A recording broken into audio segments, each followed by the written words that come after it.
उसने फिर से फोन चेक किया। कुछ नहीं बदला था। अंदर कुछ कस गया। ये इंतजार, ये बेचैनी, जब कोई मैसेज आता नहीं पर आंखें स्क्रीन से हटती नहीं, जब 5 मिनट भी 5 घंटे जैसे लगते हैं। ये जो अंदर एक लगातार चलने वाला शोर है, ये क्या है? ये अटैचमेंट है, लगाव।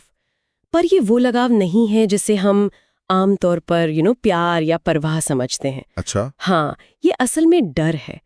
एक बहुत ही शांत, बहुत ही चालाक डर जो धीरे धीरे हमारी सोच पर कंट्रोल हासिल कर लेता है। डर? हाँ, ये हमारे दिमाग की वो पुरानी प्रिमिटिव वायरिंग है जो अनिश्चितता को, मतलब अनसर्टेनिटी को, एक खतरे की तरह देखती है। तो ये एक तरह का सर्वाइवल मैकेनिज्म हुआ, जैसे खतरा महसूस होने पर बॉडी फाइट और फ्लाइट मोड में चली जाती है। बिल्कुल, एग्जैक्टली। जब हमें किसी चीज के नतीजे पर कंट्रोल नहीं मिलता, चाहे वो एक रिश्ता हो, कोई जॉब इंटरव्यू हो या सेहत हो, हाँ, तो हमारा नर्वस सिस्टम उसे कसकर पकड़ने की कोशिश करता है। दिमाग को लगता है कि अगर पकड़ मजबूत रहेगी तो हम सुरक्षित रहेंगे। ये एक इल्यूजन ऑफ कंट्रोल है। हाँ, ये बस सुरक्षा का एक झूठा एहसास है। और यही एहसास है जो शुरू में बहुत अच्छा लगता है ना, बहुत सुरक्षित महसूस होता है। हम इसे खूबसूरत नाम भी देते हैं, जैसे रिश्तों ने होता है, मैं तुम्हारे बिना नहीं रह सकता। सुनने में कितना रोमांटिक लगता है ये। हाँ, हमारी फिल्मों ने, गानों ने, समाज ने इसी बात को बहुत रोमांटिसाइज किया है। इसे गहरी मोहब्बत की निशानी बना दिया है। और यही बात करियर पर भी लागू होती है। बिल्कुल। अगर ये लक्ष्य हासिल नहीं हुआ तो मैं जीरो हूँ। हम इसे महत्वाकांक्षा, एम्बिशन का नाम देते हैं। इसे समर्पण मान लेते हैं। सही बात है। हमें यही सिखाया जाता है कि नतीजों से जुड़ो, नंबरों से जुड़ो, दूसरों की वैलिडेशन से जुड़ो। तो जिसे हम परवाह समझ रहे हैं वो असल में क्या है? वो असल में खोने का डर है, एक fear of being left behind. और जिसे हम लगन समझ रहे हैं वो असल में एक असुरक्षा है कि इस लक्ष्य के बिना हमारी कोई पहचान ही नहीं बचेगी। तो ये एक सर्वाइवल रिस्पॉन्स है जिसे हमने बस चाशनी में लपेट दिया है। हाँ, हमारा दिमाग लाखों साल पहले जिंदा रहने के लिए बना था। उस वक्त अनिश्चितता का मतलब सच में मौत हो सकता था। आज वो सॉफ्टवेयर अपडेट नहीं हुआ है। ये बात बहुत दिलचस्प है। मतलब हमारा दिमाग आज भी जंगल के नियमों के हिसाब से चल रहा है, जबकि हम एक पूरी तरह से अलग दुनिया में जी रहे हैं। एग्जैक्टली। दिमाग का वो हिस्सा जो हमें तब जिंदा रखने के लिए बना था, वो आज हमारी इमोशनल पीस को बाहरी चीजों से जोड़ देता है। एक इंसान, एक नौकरी, एक उम्मीद। और जैसे ही वो चीज अनिश्चित होती है, हमारा पूरा सिस्टम पैनिक मोड में चला जाता है। और यहीं से वो अंदर का शोर शुरू होता है। जब ये पकड़ मजबूत होती है तो दिमाग शांत रह ही नहीं पाता। रात के 2 बजे हैं, नींद नहीं आ रही, और दिमाग उसी एक बात को बार बार चला रहा है। उसने मैसेज में ओके क्यों लिखा, शोर क्यों नहीं, वो ऑनलाइन देख रहा है पर जवाब नहीं दे रहा, इसका क्या मतलब है? वो एक अनंत लूप बन जाता है। बातचीत बाहर असल दुनिया में कब की खत्म हो चुकी है, पर हमारे दिमाग में वो रीरन होती रहती है। हाँ, हर एंगल से उसका पोस्टमार्टम होता है। और ये शोर एक बहुत ही बुनियादी झूठ से पैदा होता है जो हम अनजाने में खुद को बताते हैं। और वो झूठ क्या है? वो झूठ है, अगर ये नहीं मिला तो मैं ठीक नहीं रहूंगा। I will not be okay. हाँ, बस ये एक लाइन हमारे पूरे सिस्टम को हाईजैक कर लेती है।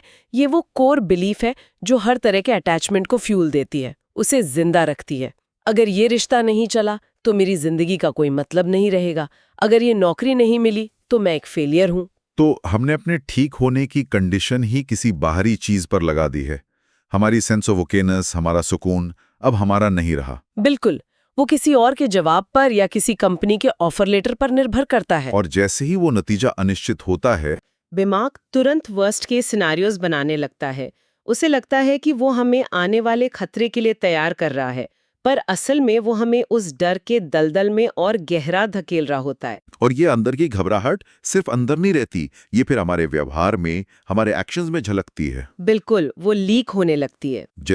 जैसे बार बार मैसेज करना, जिसे हम चेजिंग कहते हैं, ये दिखाने की कोशिश करना कि हमें कितनी परवाह है, जबकि असल में हम बस एक जवाब खोज रहे हैं जिससे हमारी बेचैनी शांत हो। ओवरथिंकिंग भी इसी में आता है। हाँ, हर छोटी बात का बहुत ज्यादा विश्लेषण करना, एक एक शब्द, एक एक एक्शन को डाइसेक्ट करना, ये जानने के लिए कि हम सेफ हैं या नहीं। दूसरों को खुश करने की कोशिश करना भी शायद। People pleasing. अपनी जरूरतें भूलकर बस ये सुनिश्चित करना कि सामने वाला इंसान नाराज ना हो जाए। हाँ, ये बहुत कॉमन है। हम अपनी बाउंड्रीज गिरा देते हैं, अपनी आवाज खो देते हैं, सिर्फ इसलिए ताकि वो बाहरी चीज, वो इंसान हमसे दूर ना चला जाए। या फिर इसका उल्टा होता है, कंट्रोल करने की कोशिश, तुम ये करो वो मत करो, तुम्हें मुझसे पूछे बिना वहां नहीं जाना चाहिए था। ये सब प्यार या कोशिश का मुखौटा पहने हुए डर है जो किसी भी तरह से निश्चितता, सर्टेनिटी पैदा करना चाहता है। यहाँ पर एक बहुत गहरा सिद्धांत काम कर रहा है ना? जिसे आपने पावर ट्रांसफर कहा था। हाँ, द पावर ट्रांसफर, ये अटैचमेंट का सबसे जरूरी पहलू है। जिस भी चीज की आपको पूर्ण या होल महसूस करने के लिए जरूरत पड़ती है, वो चीज आप पर पूरी ताकत हासिल कर लेती है। मतलब द मोमेंट समवन सेज मैं इसके बिना ठीक नहीं रह सकता, उसी पल वो अपना अंदरूनी रिमोट कंट्रोल दूसरे के हाथ में दे देता है। ये तो बहुत गहरी बात है।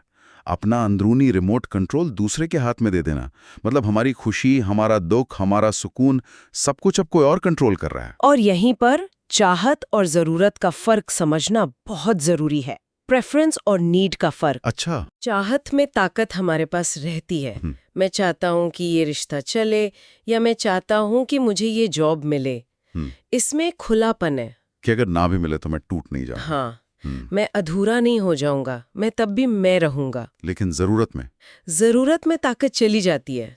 मुझे इस रिश्ते की जरूरत है, या मुझे इस जॉब की जरूरत है। हाँ, अब ये प्रेफरेंस नहीं रही है, सर्वाइवल का सवाल बन गया। और अटैचमेंट का काम ही यही है। वो धीरे से हमारी चाहत को हमारी जरूरत में बदल देता है, और हमें पता भी नहीं चलता। और इसकी हम बहुत बड़ी कीमत चुकाते हैं। सबसे पहली और सबसे साफ कीमत है हमारी शांति, हमारा सुकून। हम हर पल एक तनाव में जीते हैं। एक लो ग्रेड एंजाइटी हमेशा बनी रहती है। ये थका देने वाला है, इमोशनली एग्जॉस्टिंग, बहुत ज्यादा। और खासकर हमारे जैसे समाज में, जहाँ लोग क्या कहेंगे हमारी कीमत तय करता है। बिल्कुल। शादी नहीं हुई अब तक, घर ले लिया या किराए पर हो, जॉब अच्छी है कि नहीं, हर सवाल हमारी पहचान को बाहरी सफलताओं से तौलता है। और ये हमारी अटैचमेंट को और गहरा करता जाता है। ये एक तरह की कल्चरल प्रोग्रामिंग है। ये हमें बचपन से सिखाती है कि हमारी कीमत दूसरों की राय में है। सही कहा। लेकिन मेरे हिसाब से जो सबसे बड़ी कीमत हम चुकाते हैं वो है वर्तमान की चोरी, द थेफ्ट ऑफ प्रेजेंस। इसे थोड़ा और समझाइए। The theft of presence. जब कोई इंसान अटैच्ड होता है तो वो उस पल में होता ही नहीं है। वो या तो भविष्य के डर में जी रहा होता है, क्या होगा अगर उसने मुझे छोड़ दिया, या अतीत के अफसोस में, मुझे वैसा नहीं कहना चाहिए था। तो मतलब वो उस इंसान के साथ बैठकर कॉफी नहीं पी रहा होता, वो असल में उसे खोने के डर के साथ बैठा होता है। और वो उस लक्ष्य पर काम नहीं कर रहा होता, बल्कि उसके न मिलने के डर से पैरालाइज्ड होता है। एग्जैक्टली।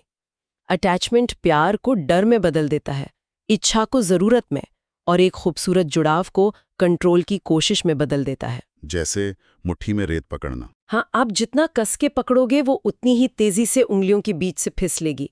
पकड़ने की यही बेताब कोशिश, यही डर हमें खुद से और उस पल की सच्चाई से बहुत दूर कर देता है।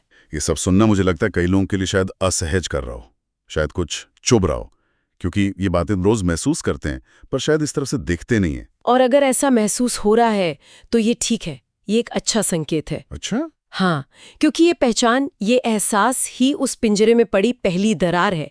ये देखना कि जिसे हम इतनी मजबूती से पकड़कर बैठे हैं वो असल में हमें पकड़कर बैठा है, हमारी शांति को, हमारी आजादी को। तो इसका मतलब ये नहीं है कि हम उस चीज को छोड़ दें या उससे नफरत करने लगें। बिल्कुल नहीं। ये अटैचमेंट को तोड़ने या काटने के बारे में है ही नहीं। ज्यादातर लोग यही गलती करते हैं, वो फोर्स इस्तेमाल करते हैं। हाँ, जो एक और तरह का कंट्रोल ही है। इसका रास्ता बहुत अलग है। तो वो रास्ता क्या है? बस देखना, अवेयरनेस।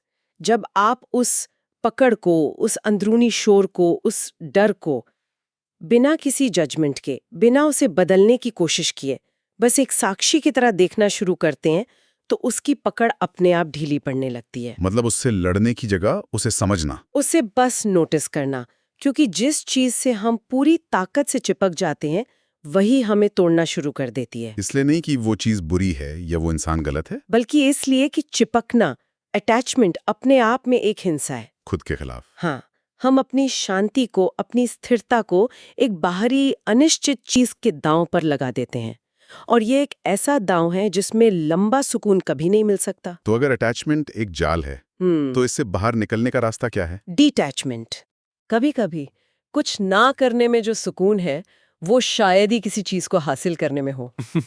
हाँ जैसे इस बार फोन चेक नहीं किया और कुछ बुरा नहीं हुआ। हाँ, उस एक पल में जो शांति थी, वो जो ठहराव था, आज हम उसी एहसास की गहराई में उतरने वाले हैं। बिल्कुल। हम बात कर रहे हैं डिटैचमेंट की, लेकिन ये शब्द सुनते ही मन में एक अजीब सी तस्वीर बनती है ना? हाँ, बनती है। लगता है जैसे कोई साधु संत वो पहाड़ों पर चला गया है, दुनिया से कोई लेना देना नहीं। बिल्कुल। क्या इसका मतलब यही है कि अब किसी चीज की परवाह ही ना करो, हाँ, या हार मान लो। हार मान लो, या शायद एकदम भावनाहीन हो जाओ? मुझे तो ये थोड़ा डरावना लगता है। और आपका ऐसा सोचना बिल्कुल स्वाभाविक है, क्योंकि हम में से ज्यादातर लोगों ने डिटैचमेंट को इसी तरह समझा है, एक तरह की उदासीनता या कोल्डनेस। हाँ। लेकिन ये इसकी सबसे बड़ी गलतफहमी है।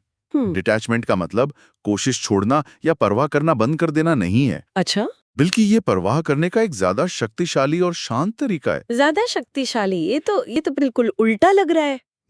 हम तो सोचते हैं कि जो जितना अटैच्ड है वो उतनी ही शिद्दत से कोशिश करेगा। और यहीं पर असली फर्क है। डिटैचमेंट का असली मतलब है अपनी सेल्फ वर्थ, ओके, अपनी भावनात्मक सुरक्षा को बाहरी नतीजों से अलग कर लेना। इसे थोड़ा और समझाइए। इसे ऐसे समझिए, चाहत रहती है, आप उस प्रमोशन को पाना चाहते हैं, आप उस रिश्ते को निभाना चाहते हैं, ठीक है। लेकिन उस चाहत पर आपकी पूरी खुशी की निर्भरता, वो डिपेंडेंसी, वो खत्म हो जाती है। अच्छा, तो फर्क मानसिकता का है। बिल्कुल। एक मानसिकता है अटैचमेंट की, जो कहती है मेरा सब कुछ इस पर टिका है, या अगर ये नहीं हुआ तो मैं बिखर जाऊंगा। इसमें एक डर है, एक बेचैनी है। हाँ, एक घबराहट। और दूसरी मानसिकता है डिटैचमेंट की, वो कहती है मैं ये पूरी शिद्दत से चाहता हूं, लेकिन अगर ये नहीं भी हुआ तो भी मैं पूरा हूं। आई एम होल विद और विदाउट इट। एग्जैक्टली। तो यहाँ परवाह कम नहीं हुई, बस उस चीज की जरूरत कम हो गई। It's needing less while caring fully. ठीक है, तो ये नीडिंग लेस का आइडिया, ये बहुत दिलचस्प है। चलिए इसे और समझते हैं। हाँ। जब हम किसी चीज से अटैच्ड होते हैं तो वो महसूस कैसा होता है? हम्म। मुझे लगता है वो एक लगातार चलने वाली चिंता है। हाँ। पेट में एक हल्की सी बेचैनी, तनाव, फोन को हर 2 मिनट में देखना कि कोई मैसेज आया या नहीं। बिल्कुल। हर फैसला इस डर से लेना कि कहीं कुछ गलत ना हो जाए। बिल्कुल सही पकड़ा आपने। वो एक लो ग्रेड एंजाइटी है जो हमेशा बैकग्राउंड में चलती रहती है। हाँ, और ये सिर्फ एक एहसास नहीं है, ये एक शारीरिक अवस्था है। जब हम अटैच्ड होते हैं तो हमारा नर्वस सिस्टम वो फाइट और फ्लाइट मोड में होता है। हाँ, फाइट और फ्लाइट मोड में, जिसे हम विज्ञान में सिंपैथेटिक डोमिनेंस कहते हैं। हमारा शरीर हर वक्त एक अनजाने खतरे के लिए तैयार रहता है। दिल की धड़कन तेज रहती है, मांसपेशियां तनाव में रहती हैं, सांसें छोटी हो जाती हैं। और मुझे लगता है हम इस अवस्था के इतने आदी हो गए हैं कि हमें ये नॉर्मल लगने लगता है। बिल्कुल। लेकिन जब हम डिटैचमेंट का अभ्यास करते हैं तो एक जादू जैसा बदलाव आता है। कैसा? हमारा nervous system rest and digest mode में शिफ्ट हो जाता है। अच्छा। जिसे पैरासिम्पैथेटिक एक्टिवेशन कहते हैं। शरीर शांत होता है, सांस गहरी और धीमी हो जाती है। और वो जो पेट में बेचैनी थी, वो धीरे धीरे घुलने लगती है। ये सिर्फ एक सोच नहीं है, ये शरीर का अपनी सुरक्षित अवस्था में लौटना है। और दिमाग के स्तर पर क्या होता है? क्योंकि सारी कहानियां तो वहीं बनती हैं। दिमाग में एक बहुत ही महत्वपूर्ण बदलाव आता है। हमारे दिमाग में डर का एक केंद्र होता है, एमिगडाला। अटैचमेंट की स्थिति में ये बहुत ज्यादा एक्टिव रहता है, हर छोटी बात पर खतरे का सिग्नल भेजता है। राइट। लेकिन डिटैचमेंट की शांति में एमिगडाला शांत हो जाता है। अच्छा। और जब वो शांत होता है तो दिमाग का जो तर्क वाला हिस्सा है, जी, प्रीफ्रंटल कॉर्टेक्स, वो नियंत्रण ले लेता है। हाँ, वो नियंत्रण ले लेता है। नतीजा, हम हालात पर इमोशनली रिएक्ट करने की जगह शांति से रिस्पॉन्ड करते हैं। उस भावनात्मक तूफान की जगह एक संतुलित और साफ सोच ले लेती है। इसका एक बहुत अच्छा उदाहरण है जो हम सबने अनुभव किया है। ये बताइए। मान लीजिए किसी खास इंसान को मैसेज किया और जवाब नहीं आया, 2 घंटे हो गए, 4 घंटे। वो इंतजार। अटैचमेंट की स्थिति में अमेगडाला पूरी तरह हावी हो जाता है। मन में कहानियां चलने लगती हैं। क्या कह दिया? हाँ, क्या कुछ गलत कह दिया? कहीं वो नाराज तो नहीं? जरूर मैंने कुछ गड़बड़ कर दी। हम उस एक जवाब के लिए असहाय महसूस करने लगते हैं। हाँ, और वो कहानियां हमें कंट्रोल करने लगती हैं। बिल्कुल। जबकि डिटैचमेंट की स्थिति में प्रीफ्रंटल कॉर्टेक्स काम कर रहा होता है। आप सोचते हैं हो सकता है वो व्यस्त हो, जब जवाब आएगा तब देख लेंगे। वही आपको नियंत्रित करने लगती है। What you allow to define you will always control you. Exactly. अगर किसी का जवाब आपकी शांति को परिभाषित करने लगे तो वो इंसान आपकी शांति को कंट्रोल करने लगता है। सही बात है। अगर कोई नौकरी का नतीजा आपकी कीमत तय करने लगे तो वो नतीजा आपको कंट्रोल करने लगता है। डिटैचमेंट उस परिभाषा को तोड़ने का नाम है। हम्म, इसीलिए हम एक स्वतंत्रता समीकरण की बात करते हैं जो इसे समझने में मदद करता है। क्या है वो समीकरण? Detachment equals desire minus dependency. Desire minus dependency. हाँ, इसे ध्यान से समझिए। इस समीकरण में डिजायर यानी इच्छा, उसको हटाया नहीं गया है। ओके। आपकी इच्छा, आपका लक्ष्य, आपकी चाहत, वो सब अपनी जगह पर है। बस उसमें से भावनात्मक रूप से जिंदा रहने की जरूरत, वो डिपेंडेंसी। वो डिपेंडेंसी हटा दी गई है। आप चाहते हैं पर आपको वो चाहिए ही चाहिए वाली स्थिति नहीं रहती। ये सुनने में थोड़ा अजीब लगता है, मतलब किसी चीज को कम कसकर पकड़ने से वो हमारे पास रहती है। ऐसा लगता है जैसे ये एक तरह का विरोधाभास है बिल्कुल, कि कंट्रोल छोड़ने से ही असल में कंट्रोल मिलता है। आपने बिल्कुल सही शब्द इस्तेमाल किया, विरोधाभास, द कंट्रोल पैराडॉक्स। जब हम किसी चीज को बहुत कसकर पकड़ने की कोशिश करते हैं, चाहे वो कोई इंसान हो, कोई लक्ष्य हो, कोई नतीजा हो, हाँ, तो वो चीज हमसे और दूर भागती है। ऐसा क्यों होता है? क्योंकि हमारी डेस्परेशन, हमारी बेचैनी एक तरह का दबाव बनाती है, एक नीडी एनर्जी पैदा करती है जो दूसरों को दूर धकेलती है। इसके विपरीत आत्मविश्वास और एक शांत भाव वो लोगों को और मौकों को आपकी ओर आकर्षित करता है। अच्छा। जब आप ये दिखाते हैं कि मुझे इसकी जरूरत नहीं है, मैं इसके बिना भी पूरा हूं, तो एक अलग तरह का आकर्षण पैदा होता है। इसे समझने के लिए कोई रूपक, कोई मेटाफर हो सकता है? हाँ, दो रूपक इसे बहुत अच्छे से समझाते हैं। ओके। पहला है एक बंद मुट्ठी का। कल्पना कीजिए कि आपने अपनी मुट्ठी को बहुत कसकर बंद कर रखा है। जब तक वो बंद है, उसमें ना तो कुछ और आ सकता है और ना ही आप कुछ दे सकते हैं। बिल्कुल, वो एक बंद सिस्टम है। लेकिन जैसे ही आप मुट्ठी खोलते हैं, पूरी दुनिया की संभावनाएं उसमें आ जा सकती हैं। डिटैचमेंट ही वही खुली मुट्ठी। हाँ, आप पकड़े हुए नहीं हैं, आप बस अलाउ कर रहे हैं। और दूसरा है एक शांत झील का। शांत झील। अटैचमेंट का मन उस झील जैसा है जिसमें लगातार कोई पत्थर फेंक रहा हो। हर तरफ लहरें, अशांति। हाँ, और पानी इतना धुंधला कि कुछ भी साफ दिखाई नहीं देता। डिटैचमेंट का मन एक शांत झील की तरह है। स्थिरता का मतलब मरा हुआ पानी नहीं होता, नहीं, बल्कि एक ऐसा सामाफ और ठहरा हुआ पानी होता है जिसमें आसमान और आसपास की हर चीज का प्रतिबिंब एकदम स्पष्ट दिखाई देता है। आपको क्लैरिटी मिलती है। हाँ, आप सही फैसले ले पाते हैं। जब आप ये कह रहे हैं तो मेरे मन में गीता का निष्काम कर्म का सिद्धांत आ रहा है। कर्मण्येवाधिकारस्ते मा फलेषु कदाचन। बिल्कुल, यानी तुम्हारा अधिकार सिर्फ कर्म करने पर है, उसके फल पर कभी नहीं। क्या ये वही बात है? बिल्कुल, यही वो सदियों पुराना ज्ञान है जिसे हम आज की साइकोलॉजी और न्यूरोसाइंस की भाषा में फिर से खोज रहे हैं। आज के समय में इसका मतलब बहुत गहरा है। अपना सर्वश्रेष्ठ प्रयास करें, अपना 100% दें और फिर परिणाम पर अपनी पकड़ छोड़ दें। हाँ, शांति उस प्रक्रिया में है, उस मेहनत में है, इनाम में नहीं। सही बात है। जब हम काम करते हुए हर पल ये सोचने लगते हैं कि इसका नतीजा क्या होगा, लोग क्या कहेंगे, क्या मैं सफल होऊंगा, तो हम उस काम का आनंद खो देते हैं और अपना प्रदर्शन भी खराब कर लेते हैं। बिल्कुल। लेकिन यहाँ एक अजीब सा विरोधाभास है, खासकर हमारे भारतीय समाज में। क्या?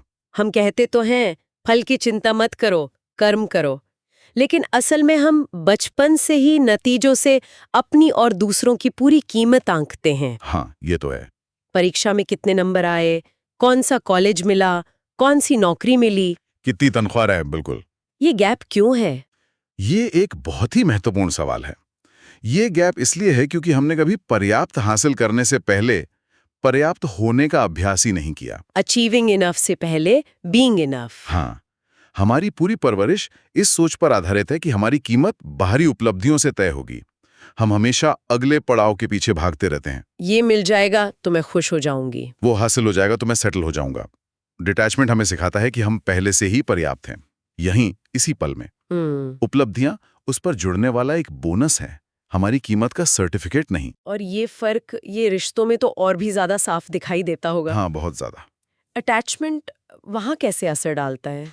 रिश्तों में अटैचमेंट बहुत भारी पड़ सकता है। ये जरूरत से ज्यादा मैसेज या कॉल करने के रूप में दिख सकता है, हर बात पे जवाबदेही मांगना, या फिर भावनात्मक दबाव बनाना, जैसे अगर तुम सच में प्यार करते हो तो तुम्हें ऐसा करना होगा। इसमें इंसान अपनी और सामने वाले की आजादी छीन लेता है और धीरे धीरे इस प्रक्रिया में इंसान अपनी खुद की पहचान खो देता है। उसका पूरा वजूद उस रिश्ते पर टिक जाता है। हाँ, और रिश्ता एक बोझ बन जाता है। लेकिन क्या ये स्वार्थ नहीं है? रिश्तों में डिटैच होने का मतलब ये भी तो लग सकता है कि आप सामने वाले की भावनाओं की परवाह नहीं कर रहे। इस लाइन को कैसे संभाला जाए कि ये कोल्डनेस न बन जाए? बहुत अच्छा सवाल है। डिटैचमेंट का मतलब दूरी बनाना नहीं है, अच्छा, बल्कि अनहेल्दी इन्मेशमेंट यानी घुटन भरी निर्भरता को खत्म करना है। ओके। ये रिश्तों में स्पेस और सम्मान लेकर आता है। ये ऐसे रिश्ते बनाता है जो निर्भरता पर नहीं बल्कि चुनाव पर आधारित होते हैं। दो पूरे लोग एक दूसरे को चुनते हैं, इसलिए नहीं कि वे एक दूसरे के बिना अधूरे हैं, बल्कि इसलिए कि वे साथ में और बेहतर होते हैं। और जब किसी को खोने का डर निकल जाता है, तब असली आकर्षण और ईमानदारी पैदा होती है, क्योंकि तब आप ऑथेंटिक होते हैं, बनावटी नहीं। आपकी मौजूदगी सामने वाले को बोझिल नहीं लगती। बिल्कुल, बल्कि हल्की और सुरक्षित महसूस होती है। और यही बात शायद करियर और हमारे लक्ष्यों पर भी लागू होती है। 100%। जब हम किसी लक्ष्य से बहुत ज्यादा अटैच्ड हो जाते हैं तो वो परफेक्शनिज्म को जन्म देता है। सब कुछ एकदम सही होना चाहिए, और अगर एक भी चीज गड़बड़ हो जाए तो हम टूट जाते हैं। ये बर्नआउट की सीधी राह लगती है। बिल्कुल, हम प्रक्रिया का आनंद लेना भूल जाते हैं और सिर्फ मंजिल के पीछे भागते रहते हैं। और डिटैचमेंट यहाँ एक सुपर पावर की तरह काम करता है। यहाँ ये आपको रचनात्मक जोखिम लेने, क्रिएटिव रिस्क लेने की हिम्मत देता है। क्यों? क्योंकि असफलता का डर बहुत कम हो जाता है। जब आपको अंदर से पता है कि अगर मैं इस प्रोजेक्ट में फेल भी हो गया तो भी मैं एक इंसान के तौर पर फेल नहीं हूं। मैं फिर भी ठीक हूं, रहूंगा। हाँ, तब आप बड़े और साहसी कदम उठा पाते हैं। आप प्रयोग करने से नहीं डरते। मतलब अटैचमेंट हमें सुरक्षित खेलने पे मजबूर करता है, जबकि डिटैचमेंट हमें बड़े मैदान में खेलने की आजादी देता है। एकदम सही। आप प्रक्रिया का आनंद लेने लगते हैं क्योंकि आपका पूरा वजूद उसे एक नतीजे पर टिका नहीं होता। आप ज्यादा क्रिएटिव होते हैं, ज्यादा रेजिलिएंट होते हैं, और विरोधाभास देखिए, आपके सफल होने की संभावना भी बढ़ जाती है। क्योंकि आप डर से नहीं, बल्कि एक शांत आत्मविश्वास से काम कर रहे होते हैं। तो अगर हम इस पूरी बातचीत का सार निकालें तो डिटैचमेंट कोई गरीबी की मानसिकता नहीं है। Scarcity consciousness. हाँ, जो कहती है अगर ये मुझे मिल गया तभी मैं ठीक हूं। ये कमी का एहसास है। बल्कि डिटैचमेंट एक प्रचुरता की मानसिकता है, अबंडेंस कॉन्शियसनेस, जो कहती है मैं पहले से ही पूरा और पर्याप्त हूं। बिल्कुल, ये मिल गया तो और अच्छा, ये मेरे जीवन में और खुशी लाएगा, लेकिन नहीं मिला तो भी मैं ठीक हूं। और वो शक्तिशाली विचार कि जो छोड़ सकता है वही सच में अपना होता है। हाँ, ये बात अब ज्यादा समझ आ रही है, क्योंकि जिस चीज को आप कसकर नहीं पकड़ते उसे खोने का डर भी नहीं होता। बिल्कुल। वो आपके साथ अपनी मर्जी से रहता है, आपके दबाव से नहीं, चाहे वो कोई इंसान हो या कोई अवसर। अंत में एक विचार के साथ इस बातचीत को समाप्त करते हैं। जब आप डिटैच हो जाते हैं तब एक अलग तरह की उम्मीद जागती है। कैसी उम्मीद? ये उम्मीद शोर करने वाली या मांग करने वाली नहीं होती, जो कहती है मुझे ये चाहिए, ये कब मिलेगा। ये उम्मीद शांत होती है, शक्तिशाली होती है और वास्तविक होती है। ये भविष्य पर एक जबरदस्ती नहीं बल्कि एक शांत भरोसा होता है कि जो होना है वो सही समय पर सही तरीके से होगा। हाँ, ये सोचना ही कितना सुकून देने वाला है कि क्या बिना किसी दबाव या जोर जबरदस्ती के बस एक शांत भरोसे के साथ कुछ चाहा जा सकता है। शायद यही असली आजादी है। कभी कभी जब कुछ नहीं हो रहा होता तो पहली बार वो एहसास ठीक लगता है। उस खामोशी में, उस ठहराव में एक गहरी समझ छिपी होती है। बिल्कुल। आज की हमारी बातचीत दो बहुत ही अलग अवस्थाओं की फर्क पर है। एक है मतलब किसी चीज को बहुत शिद्दत से चाहना, जिसकी आवाज बहुत ऊंची होती है, काश ये हो जाए। जिसमें एक बेचैनी है और एक भागदौड़ है। और दूसरी है एक शांत गहरी अपेक्षा, जिसकी कोई आवाज ही नहीं होती, बस एक खामोशी। ये तो स्वाभाविक रूप से हो रहा है। और ये फर्क बहुत गहरा है। ये सिर्फ पॉजिटिव थिंकिंग नहीं है। नहीं, ये एक साइलेंट बिलीफ है, एक मूक विश्वास जो हमारे हर काम के पीछे चुपचाप मौजूद रहता है। इसे ही शांत अपेक्षा कहा गया है। हाँ, क्वाइट एक्सपेक्टेशन। और ये उम्मीद या प्रार्थना नहीं है। उम्मीद में कहीं ना कहीं एक शक होता है ना, शायद हो शायद ना हो। हाँ। प्रार्थना में एक तरह की याचना होती है, लेकिन अपेक्षा एक बुनियादी धारणा है जिसके साथ मन आराम की स्थिति में रहता है। जैसे? ठीक वैसे ही जैसे हम ये जानते हैं कि सुबह सूरज निकलेगा। हम इसकी उम्मीद नहीं करते, हम इसकी अपेक्षा करते हैं। ये एक सेटल्ड नोइंग है। Settled knowing. आज की बातचीत इसी शांत शक्ति को समझने के बारे में है, जो हमारी जोर शोर वाली इच्छाओं के नीचे चुपचाप काम करती है। तो इस फर्क को थोड़ा और समझते हैं, है ना? जब हम चाहत या वांटिंग की बात करते हैं तो मेरे दिमाग में एक तनाव की तस्वीर बनती है। ये हमेशा भविष्य पर टिकी होती है, सही है? मुझे वो नौकरी मिल जाए तो सब ठीक हो जाएगा, या वो इंसान मिल जाए तो जिंदगी पूरी हो जाएगी। हाँ, हमेशा आगे की सोचना। और इसमें एक भावनात्मक तीव्रता होती है, कभी बेताबी, कभी बेचैनी। ये शरीर में एक तनाव पैदा करती है, जैसे किसी जरूरी मैसेज का इंतजार करते हुए बार बार फोन चेक करना। बिल्कुल, वो एक खींचतान वाली ऊर्जा है। आप कुछ ऐसा खींचने की कोशिश कर रहे हैं जो भी यहाँ है ही नहीं। और इसके ठीक उलट है अपेक्षा। हाँ, ठीक विपरीत। अपेक्षा भविष्य में नहीं बल्कि वर्तमान में जीती है। उसकी सोच होती है, चीजें अपनी जगह आ रही हैं, बिना किसी जल्दबाजी के। हाँ, भावनात्मक रूप से ये न्यूट्रल यानी तटस्थ होती है। इसमें बेचैनी नहीं, शांति होती है। ये एक खामोश अंदरूनी जानकारी, अ साइलेंट इनर नोइंग। कोई अंदरूनी मोलभाव नहीं, अगर ऐसा हुआ तो मैं वैसा करूंगा। बस एक ठहराव। बस एक ठहराव। और यहीं पर वो मूल सिद्धांत सामने आता है कि हमारा व्यवहार हमारी इच्छाओं का नहीं बल्कि हमारी गहरी अपेक्षाओं का पालन करता है। एक मिनट, ये बात बहुत गहरी है। हमारा व्यवहार हमारी इच्छाओं का नहीं बल्कि हमारी गहरी अपेक्षाओं का पालन करता है। इसका कोई उदाहरण दे सकते हैं? जरूर। सोचिए, एक व्यक्ति जिसे आत्मविश्वास चाहिए, वो चाहता है कि लोग उसे पसंद करें, उसकी बात सुनें, ये उसकी चाहत है। ठीक है। लेकिन अगर उसकी गहरी अपेक्षा ये है कि लोग उसे अस्वीकार करेंगे, उसे गंभीरता से नहीं लेंगे, तो उसका व्यवहार कैसा होगा? वो शायद या तो बहुत ज्यादा बोलने की कोशिश करेगा, बिल्कुल, या एकदम चुप रहेगा। बिल्कुल। उसके हाव भाव में एक हिचकिचाहट होगी। वो चाहे कितना भी आत्मविश्वास चाहे, उसका शरीर और उसकी ऊर्जा उसकी खामोश अपेक्षा को ही सच साबित करेगी। और फिर लोग उसकी हिचकिचाहट को भांप लेंगे। हाँ, और उसे गंभीरता से नहीं लेंगे, जिससे उसकी वो अंदरूनी अपेक्षा और मजबूत हो जाएगी। अब बात और भी दिलचस्प हो जाती है। मतलब हम जो चाहते हैं और जो हम अंदर से मानकर चलते हैं, उन दोनों में लड़ाई हो सकती है। दिमागी तौर पर ये कैसे काम करता है? क्या इसके पीछे कोई विज्ञान है? हाँ, और ये काफी दिलचस्प है। देखिए, न्यूरोसाइंस के नजरिए से देखें तो हमारे दिमाग का एक हिस्सा होता है जिसे रेटिकुलर एक्टिवेटिंग सिस्टम या RAS कहते हैं। RAS? हाँ, इसे आप दिमाग का गेटकीपर समझ सकती हैं। हर सेकंड हमारे पास लाखों जानकारियां आ रही हैं, लेकिन हम सब पर ध्यान नहीं दे सकते। सही है। तो ये RS फिल्टर करता है कि कौन सी जानकारी हमारे लिए जरूरी है और कौन सी नहीं।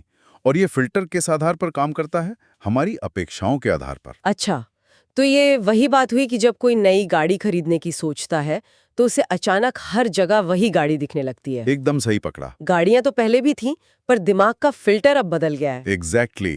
RS हमें वही दिखाता है जिसे देखने की हम अपेक्षा करते हैं, न कि वो जिसे हम सिर्फ देखना चाहते हैं। हमारी अपेक्षा हमारी धारणा को, हमारे परसेप्शन को प्रोग्राम करती है। इसका एक क्लासिक उदाहरण है पिग्मेलियन इफेक्ट। ये शिक्षकों और छात्रों वाला अध्ययन है ना? हाँ, वही। कुछ शिक्षकों को बताया गया कि उनकी क्लास में कुछ छात्र बौद्धिक रूप से खेलने वाले हैं, हालांकि वो औसत थे।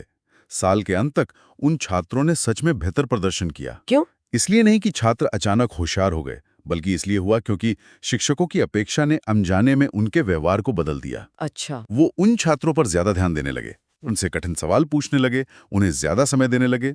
अपेक्षा ने व्यवहार बदला और व्यवहार ने नतीजा। ये तो कमाल है। पर क्या इसका एक अंधेरा पहलू भी है? मतलब क्या किसी के बारे में हमारी नकारात्मक अपेक्षा भी उनके प्रदर्शन को सचमुच गिरा सकती है? बिल्कुल, और ऐसा होता भी है। इसे गोलम इफेक्ट कहते हैं। Golem effect? हाँ, जब एक मैनेजर ये मान लेता है कि उसका कोई कर्मचारी अच्छा काम नहीं कर सकता, तो वो अनजाने में उसे कम मौके देता है, उसकी ज्यादा गलतियां निकालता है और उसे कम सहयोग देता है। और नतीजा? नतीजा ये कि कर्मचारी का प्रदर्शन सच में गिर जाता है और मैनेजर की नकारात्मक अपेक्षा सच साबित हो जाती है। ये दिखाता है कि हमारी खामोश धारणाएं सिर्फ हमारी नहीं, बल्कि दूसरों की हकीकत को भी आकार देती हैं। और प्लेसिबो इफेक्ट भी तो इसी का एक बहुत शक्तिशाली उदाहरण है ना? हाँ, बिल्कुल। कि कैसे एक मीठी गोली भी दर्द ठीक कर सकती है अगर मरीज को यकीन हो कि वो असली दवा है। हाँ, और प्लेसिबो इफेक्ट इस बात का सबसे बड़ा सबूत है कि शरीर मन की अपेक्षा पर प्रतिक्रिया करता है। दिमाग शरीर को संकेत भेजता है कि अब ठीक होने का समय है, और शरीर उस संकेत को मानकर दर्द कम करने वाले रसायन छोड़ना शुरू कर देता है। मतलब हमारी खामोश धारणाएं, हमारी क्वाइट एक्सपेक्टेशंस हमारी बायोलॉजी तक को प्रभावित करते हैं। बिल्कुल, हमारी सोच को ही नहीं, हमारी बायोलॉजी तक को। ठीक है, तो इसे रोजमर्रा की जिंदगी से जोड़कर देखते हैं। रिश्तों या करियर जैसी चीजों में जहां भावनाएं और दबाव दोनों होते हैं, वहां ये चाहत और अपेक्षा का खेल कैसे चलता है? इसका असर तो हर जगह दिखता है। चलिए रिश्तों की बात करते हैं। दो तरह के लोग होते हैं। एक वो जो चाहत की स्थिति में है। ठीक है। वो लगातार फोन चेक कर रहा है, हर बातचीत का जरूरत से ज्यादा विश्लेषण कर रहा है। उसने ऐसा क्यों कहा, इसका क्या मतलब है। हाँ, ओवर थिंकिंग। हाँ, वो दूसरे को प्रभावित करने की बहुत कोशिश कर रहा होता है। उसकी ऊर्जा होती है, काश वो मुझे पसंद करे। इसका नतीजा ये होता है कि सामने वाले को ये बेताबी महसूस होती है और आकर्षण कम हो जाता है, क्योंकि कोई भी किसी की जरूरत का बोझ नहीं बनना चाहता। बिल्कुल। और दूसरा नजरिया, यानी अपेक्षा की स्थिति वाला इंसान कैसा होगा? वो इंसान अपनी जिंदगी पूरी तरह जी रहा होता है। बातचीत स्वाभाविक होती है, कोई दिखावा नहीं होता। उसके अंदर एक शांत धारणा होती है, सही लोग मुझे सराहेंगे और जो सही नहीं है वो चले जाएंगे, और ये ठीक है। उसकी ऊर्जा बहुत अलग होती होगी। बहुत अलग। उसकी ऊर्जा होती है, जो होना है वो स्वाभाविक रूप से होगा, इसमें कोई बेताबी नहीं है। और इसका नतीजा ये होता है कि सामने वाले को आत्मविश्वास और सहजता महसूस होती है, जिससे आकर्षण अपने आप बढ़ता है। तो शांत अपेक्षा शब्दों के बिना भी आपका मूल्य बताती है। सही। रिश्तों की बात तो ठीक है, वहाँ भावनाएं होती हैं, लेकिन पेशेवर दुनिया तो बहुत ठोस होती है। वहाँ ये शांत अपेक्षा कैसे काम कर सकती है, खासकर जॉब इंटरव्यू जैसी तनावपूर्ण स्थिति में? वही सिद्धांत यहां भी लागू होता है, शायद और भी ज्यादा। चाहत की स्थिति में एक व्यक्ति जॉब इंटरव्यू में घबराया हुआ होता है। हाँ, नर्वस। वो अपनी योग्यता को सही ठहराने की बहुत कोशिश करता है, मंजूरी की तलाश में रहता है। उसकी ऊर्जा होती है, प्लीज मुझे ये मौका दे दो।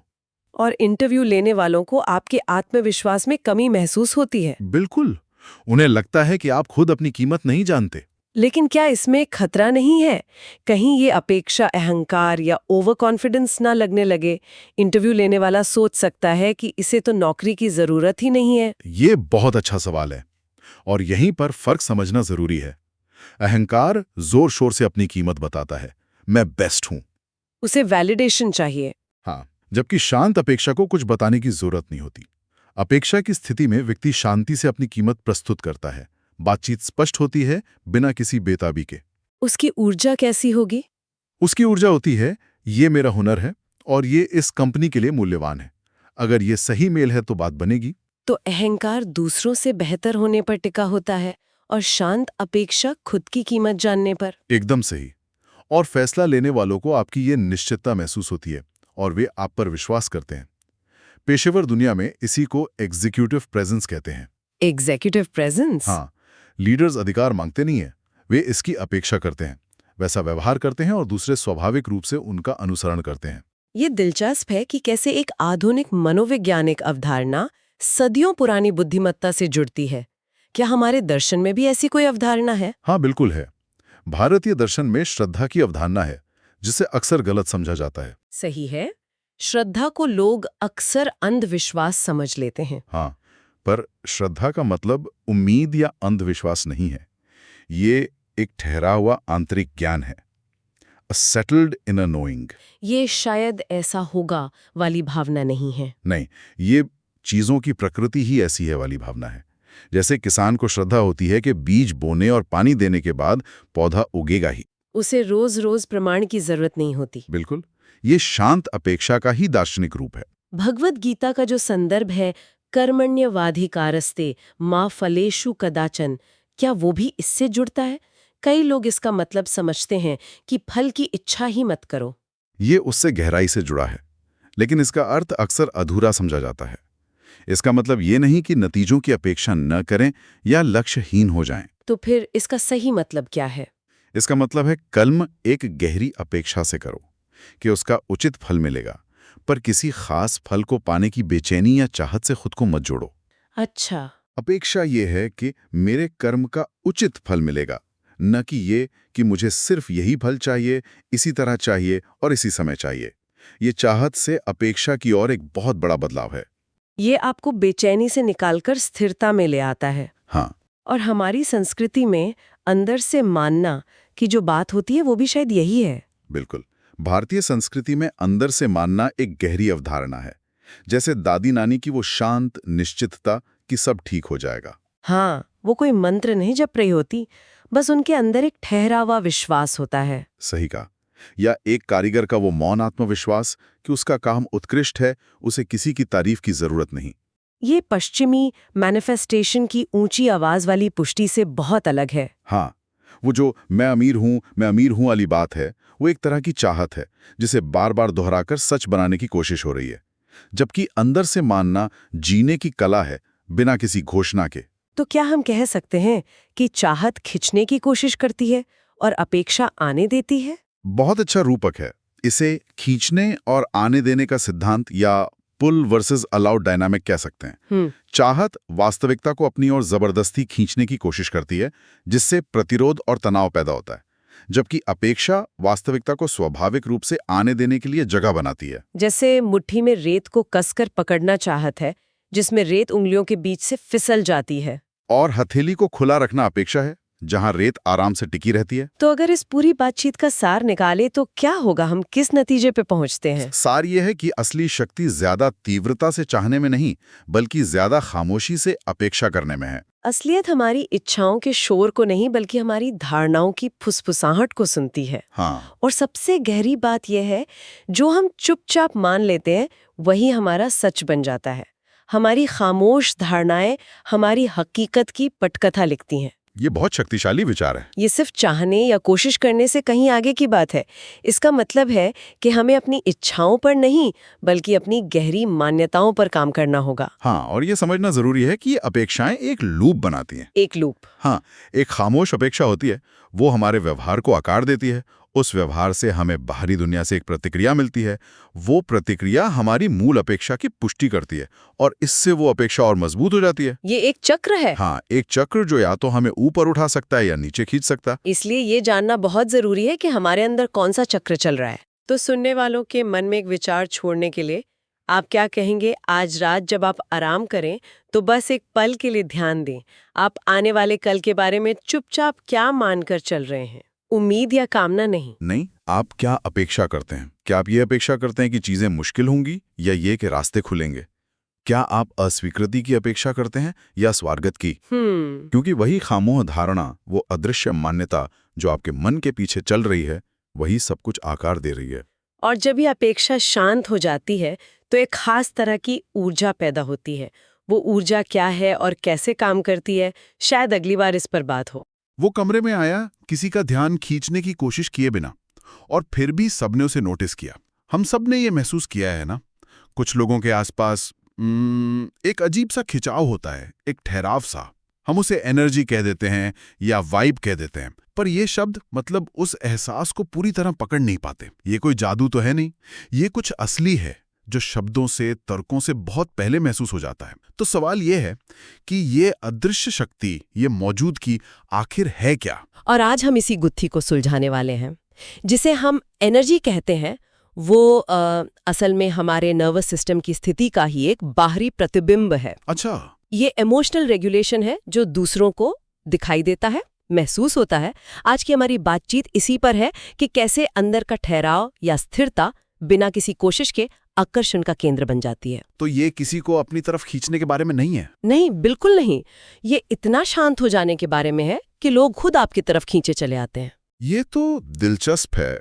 मैं हमेशा सोचता था कि ये एनर्जी कुछ लोगों की पर्सनालिटी का हिस्सा होती है, पर आप कह रही हैं कि ये एक सीखा हुआ कौशल हो सकता है?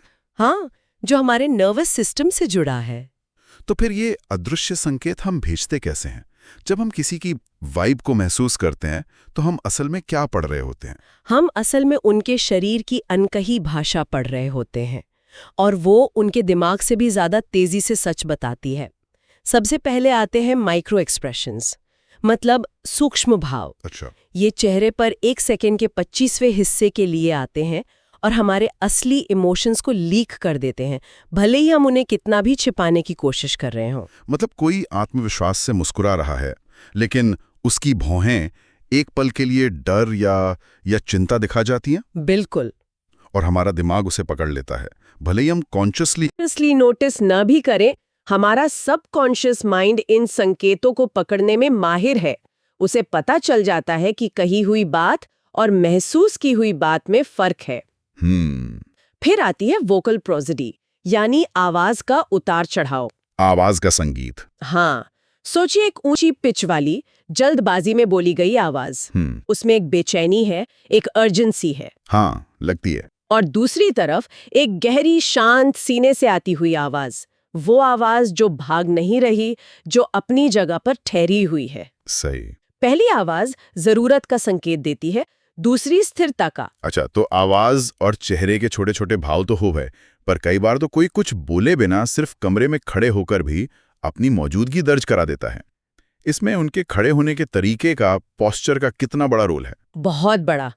इसे हम पोस्चरल अलाइनमेंट कहते हैं। एक खुला हुआ सीना बनाम झुके हुए कंधे, पैरों का जमीन पर स्थिर होना, जैसे वो जमीन से जुड़े हुए हों।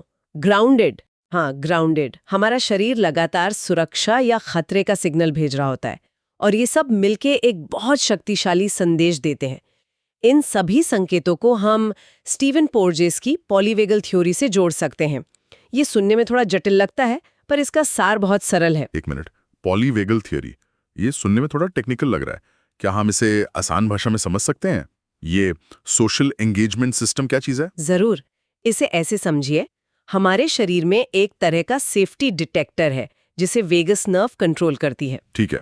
जब ये डिटेक्टर महसूस करता है कि हम सुरक्षित हैं, शांत हैं, तो वो सब ठीक है का सिग्नल भेजता है। इसे वेंट्रल वेगल स्टेट कहते हैं। इस स्टेट में हम दूसरों से जुड़ना चाहते हैं, हम क्रिएटिव होते हैं और हमारी मौजूदगी शांत होती है। लोग हमारे पास सुरक्षित महसूस करते हैं। और जब हम तनाव में होते हैं तब क्या होता है? तब ये डिटेक्टर खतरे का अलार्म बजाता है। ये फाइट और फ्लाइट वाली सिंपैथेटिक स्टेट हो सकती है, जिसमें बेचैनी, गुस्सा या चिंता होती है। या फिर फ्रीज वाली डॉर्सल वेगल स्टेट, जिसमें हम सुन्न हो जाते हैं, बिल्कुल कट जाते हैं। इन दोनों ही हालतों में हमारा शरीर जरूरत और खतरे का सिग्नल भेजता है। और आकर्षण हमेशा सुरक्षा के सिग्नल की तरफ जाता है। बिल्कुल, आकर्षण हमेशा सुरक्षा के सिग्नल की तरफ खिंचता है, खतरे के सिग्नल से दूर भागता है। सीधी सी बात है, कोई भी अस्थिरता के पास नहीं रहना चाहता। तो ये सब एक बायोलॉजिकल प्रक्रिया है, कोई रहस्यमयी शक्ति नहीं। ठीक है। इसको और साफ समझने के लिए चलिए दो अलग अलग अवस्थाओं को देखते हैं। एक जिसे हम यहाँ अटैचमेंट कहेंगे, और दूसरी डिटैचमेंट। एक पार्टी में एंट्री वाले सीन से समझते हैं। पहला संस्करण अटैचमेंट वाला। मैं कमरे में घुसा, सबकी नजरें मुझ पर हैं। किसी ने देखा? क्या मुझे देखा? मुझे कहा जाना चाहिए, मुझे दिलचस्प दिखना होगा। ये ऊर्जा बिखरी हुई है, प्रदर्शन पर आधारित है। और इसमें एक जरूरत है, एक खालीपन है, जिसे दूसरों की वैलिडेशन से, उनकी नजरों से भरने की कोशिश हो रही है।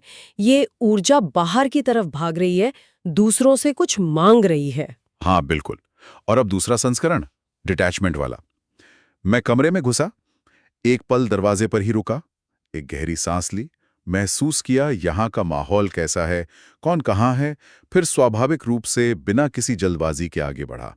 ये ऊर्जा केंद्रित है, स्थिर है, ग्राउंडेड। ये किसी से कुछ मांग नहीं रही है, ये बस अपनी जगह पर मौजूद है। पर यहाँ डिटैचमेंट या अलगाव शब्द थोड़ा कंफ्यूजिंग हो सकता है। लोगों को लग सकता है कि इसका मतलब है मुझे कोई परवाह नहीं।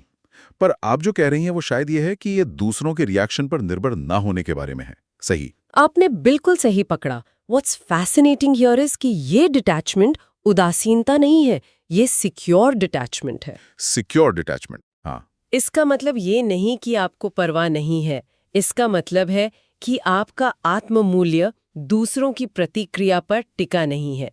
अटैचमेंट की अवस्था में अंदर की आवाज कहती है, मुझे प्रूफ करना होगा कि मैं इंटरेस्टिंग हूं।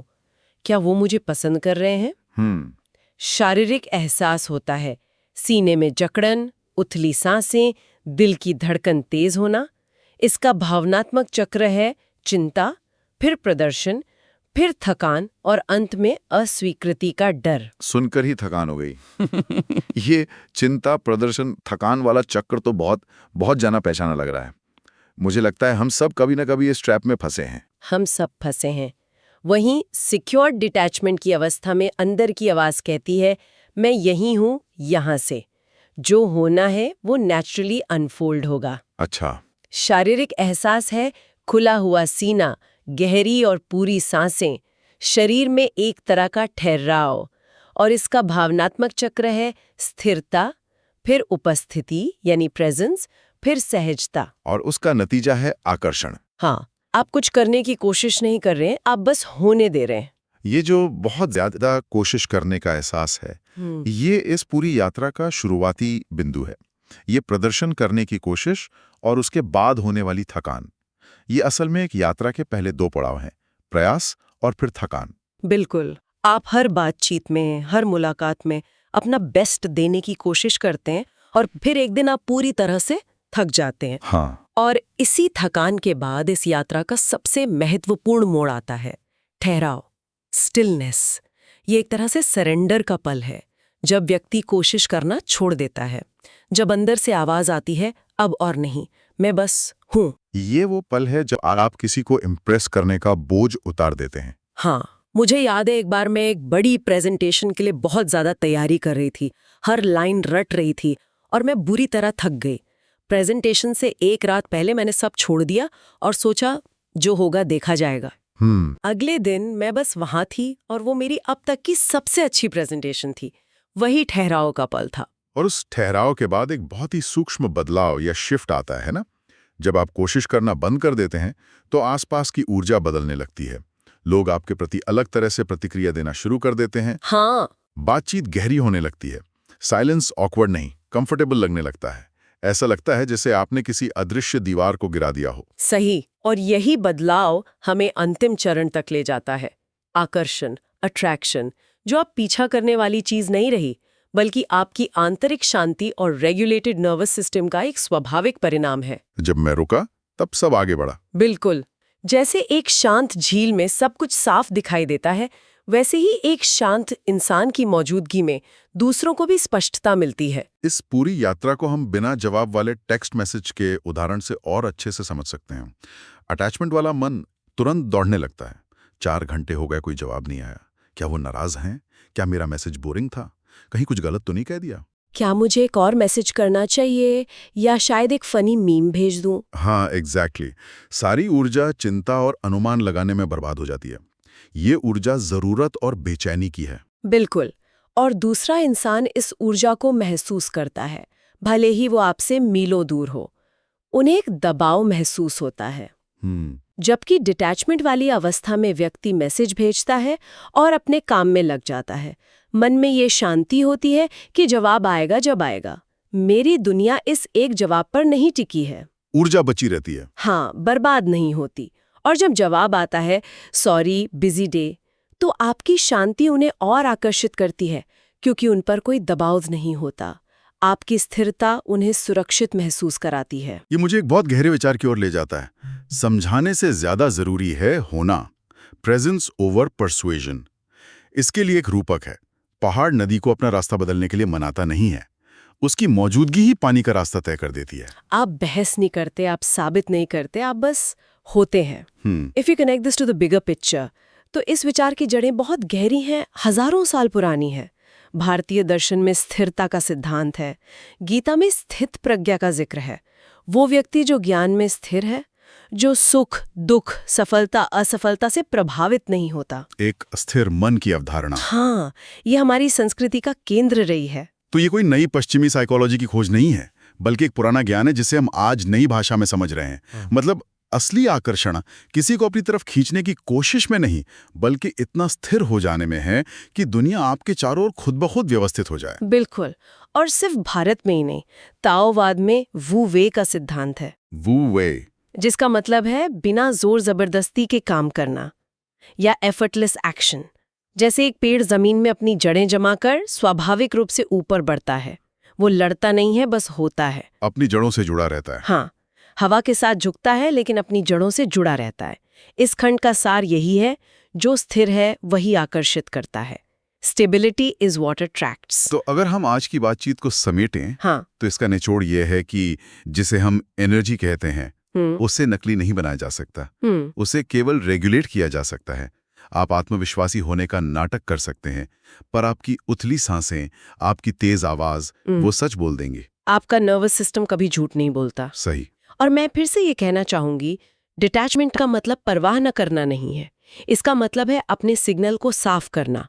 जब आपके अंदर बेचैनी का शोर नहीं होता, तब आपका असली रूप, आपकी असली मौजूदगी दूसरों तक साफ साफ पहुंच पाती है। तो ये रणनीति से ज्यादा स्थिरता के बारे में है, और प्रदर्शन से ज्यादा उपस्थिति के बारे में। मतलब पूरी बात इस पर आ जाती है कि आप क्या करते हैं या क्या कहते हैं। इससे ज्यादा जरूरी ये है कि आप अंदर से कौन हैं, आपकी आंतरिक अवस्था क्या है। अर्जेंसी दूसरों को दूर करती है और स्थिरता उन्हें पास लाती है, उन्हें सुरक्षित महसूस कराती है। This raises an important question. ये आंतरिक स्थिरता तो नींव है, ये खुद के साथ एक मजबूत रिश्ता बनाने जैसा है।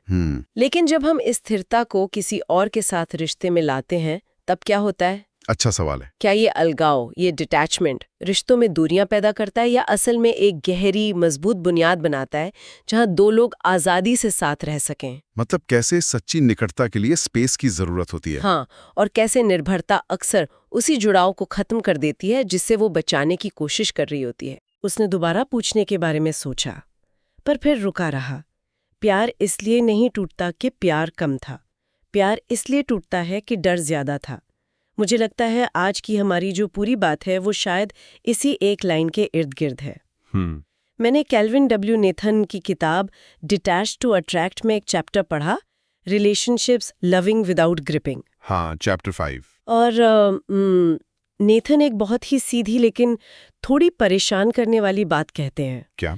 कि जिसे हम अक्सर बहुत गहरा प्यार समझ रहे होते हैं, वो असल में प्यार है ही नहीं, वो एक गहरा डर है। हाँ, प्यार को कस के पकड़ने का डर, उसे खो देने का डर। बिल्कुल। तो आज हम इसी को समझने की कोशिश करेंगे। और ये समझना जरूरी भी है क्योंकि नेथन का पूरा आर्ग्यूमेंट ही इसी पर है कि हम प्यार को पाने की कोशिश में ही उसे खत्म कर देते हैं। अच्छा। वो कहते हैं कि सच्चा प्यार कंट्रोल से नहीं आता, वो आता है इमोशनल सेल्फ सफिशिएंसी से, मतलब भावनात्मक आत्मनिर्भरता से। डिटैचमेंट का मतलब दूरी बनाना नहीं है। नहीं, बिल्कुल नहीं। इसका मतलब डर को हटाना है। ठीक है, तो चलिए यहीं से शुरू करते हैं। नेथन चैप्टर की शुरुआत एक एहसास से करते हैं जिसे वो कहते हैं द फियर बीनीथ लव। ये वो पल है जब प्यार धीरे धीरे चिंता में बदलने लगता है। हाँ। जैसे किसी का मैसेज नहीं आया और दिल में एक अजीब सी बेचैनी होने लगती है। हाँ, या उनकी आवाज में जरा सी भी तब्दीली महसूस हुई तो मन में हजारों सवाल उठने लगते हैं। एग्जैक्टली। तो नेथन पूछते हैं कि ये बेचैनी आती कहाँ से है? और नेथन के हिसाब से ये बेचैनी प्यार से नहीं बल्कि अटैचमेंट से आती है। अटैचमेंट मतलब जब आप अपनी खुशी, अपनी सिक्योरिटी, अपनी सेल्फ वर्थ सब कुछ किसी और इंसान से जोड़ लेते हैं। अच्छा। तो वो इंसान आपकी खुशी का सोर्स बन जाता है ना? और फिर हमें लगातार डर लगा रहता है कि कहीं ये सोर्स हमसे छिन न जाए। इसीलिए एक मैसेज का जवाब ना आना सिर्फ एक जवाब ना आना नहीं लगता, वो एक खतरा महसूस होता है। बिल्कुल, वो हमारे वजूद पर सवाल खड़ा कर देता है कि क्या मैं अभी भी इम्पोर्टेंट हूँ, क्या सब ठीक है? पर क्या एक रिश्ते में थोड़ी बहुत रीअश्योरेंस मांगना नॉर्मल नहीं है? मतलब हम सब चाहते हैं कि हमें महसूस हो कि हमसे प्यार किया जाता है। हाँ, ये बहुत अच्छा सवाल है। तो नेथन उस लाइन को कहाँ खींचते हैं? कहाँ पर ये एक हेल्दी नीड से एक अनहेल्दी डिपेंडेंसी बन जाती है? नेथन कहते हैं कि फर्क चाहने और जरूरत होने में है। To want reassurance is human, but to need it constantly वो डर की निशानी है। उनके मुताबिक ये जरूरत तब बनती है जब हम सामने वाले से वो शांति मांग रहे होते हैं जो असल में हमारे अंदर से आनी चाहिए। एग्जैक्टली। नेथन इसे इमोशनल आउटसोर्सिंग कहते हैं। Emotional outsourcing? हाँ, हमने अपनी मन की शांति का काम किसी और को दे दिया है। अब अगर वो इंसान हमें हर घंटे ये ना बताए कि सब ठीक है, तो हमारा पूरा सिस्टम क्रैश करने लगता है। और एक साइकिल बन जाता है ना, देर रात तक फोन देखना बस एक नोटिफिकेशन की उम्मीद में। वो उम्मीद भी नहीं होती, एक बेचैनी होती कि अगर जवाब नहीं आया तो क्या होगा। बिल्कुल, वो खालीपन डराता है।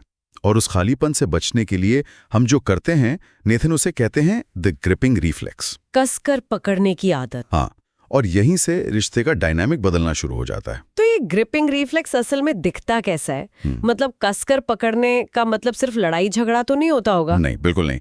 इनफैक्ट नेथन कहते हैं कि ये अक्सर बहुत सटल, बहुत ही महीन तरीकों से बाहर आता है। जैसे? पहला और सबसे आम तरीका है हाइपर विजिलेंस, यानी हर छोटी बात का बहुत गहरा मतलब निकालना। अच्छा। पार्टनर की बॉडी लैंग्वेज, उनके मैसेज में इस्तेमाल हुए शब्द, उनकी आवाज का टोन, आप लगातार स्कैन करते रहते हैं खतरे के संकेतों के लिए। खामोशी का मतलब नाराजगी लगने लगता है। हाँ, और थोड़ी सी दूरी का मतलब कि शायद वो हमें छोड़कर जा रहे हैं। और इस डर से बचने के लिए लोग अक्सर वो करने लगते हैं जिसे पीपल प्लीजिंग कहते हैं। अपनी जरूरतें, अपनी पसंद नापसंद सब एक तरफ रखकर बस दूसरे को खुश करने की कोशिश करना।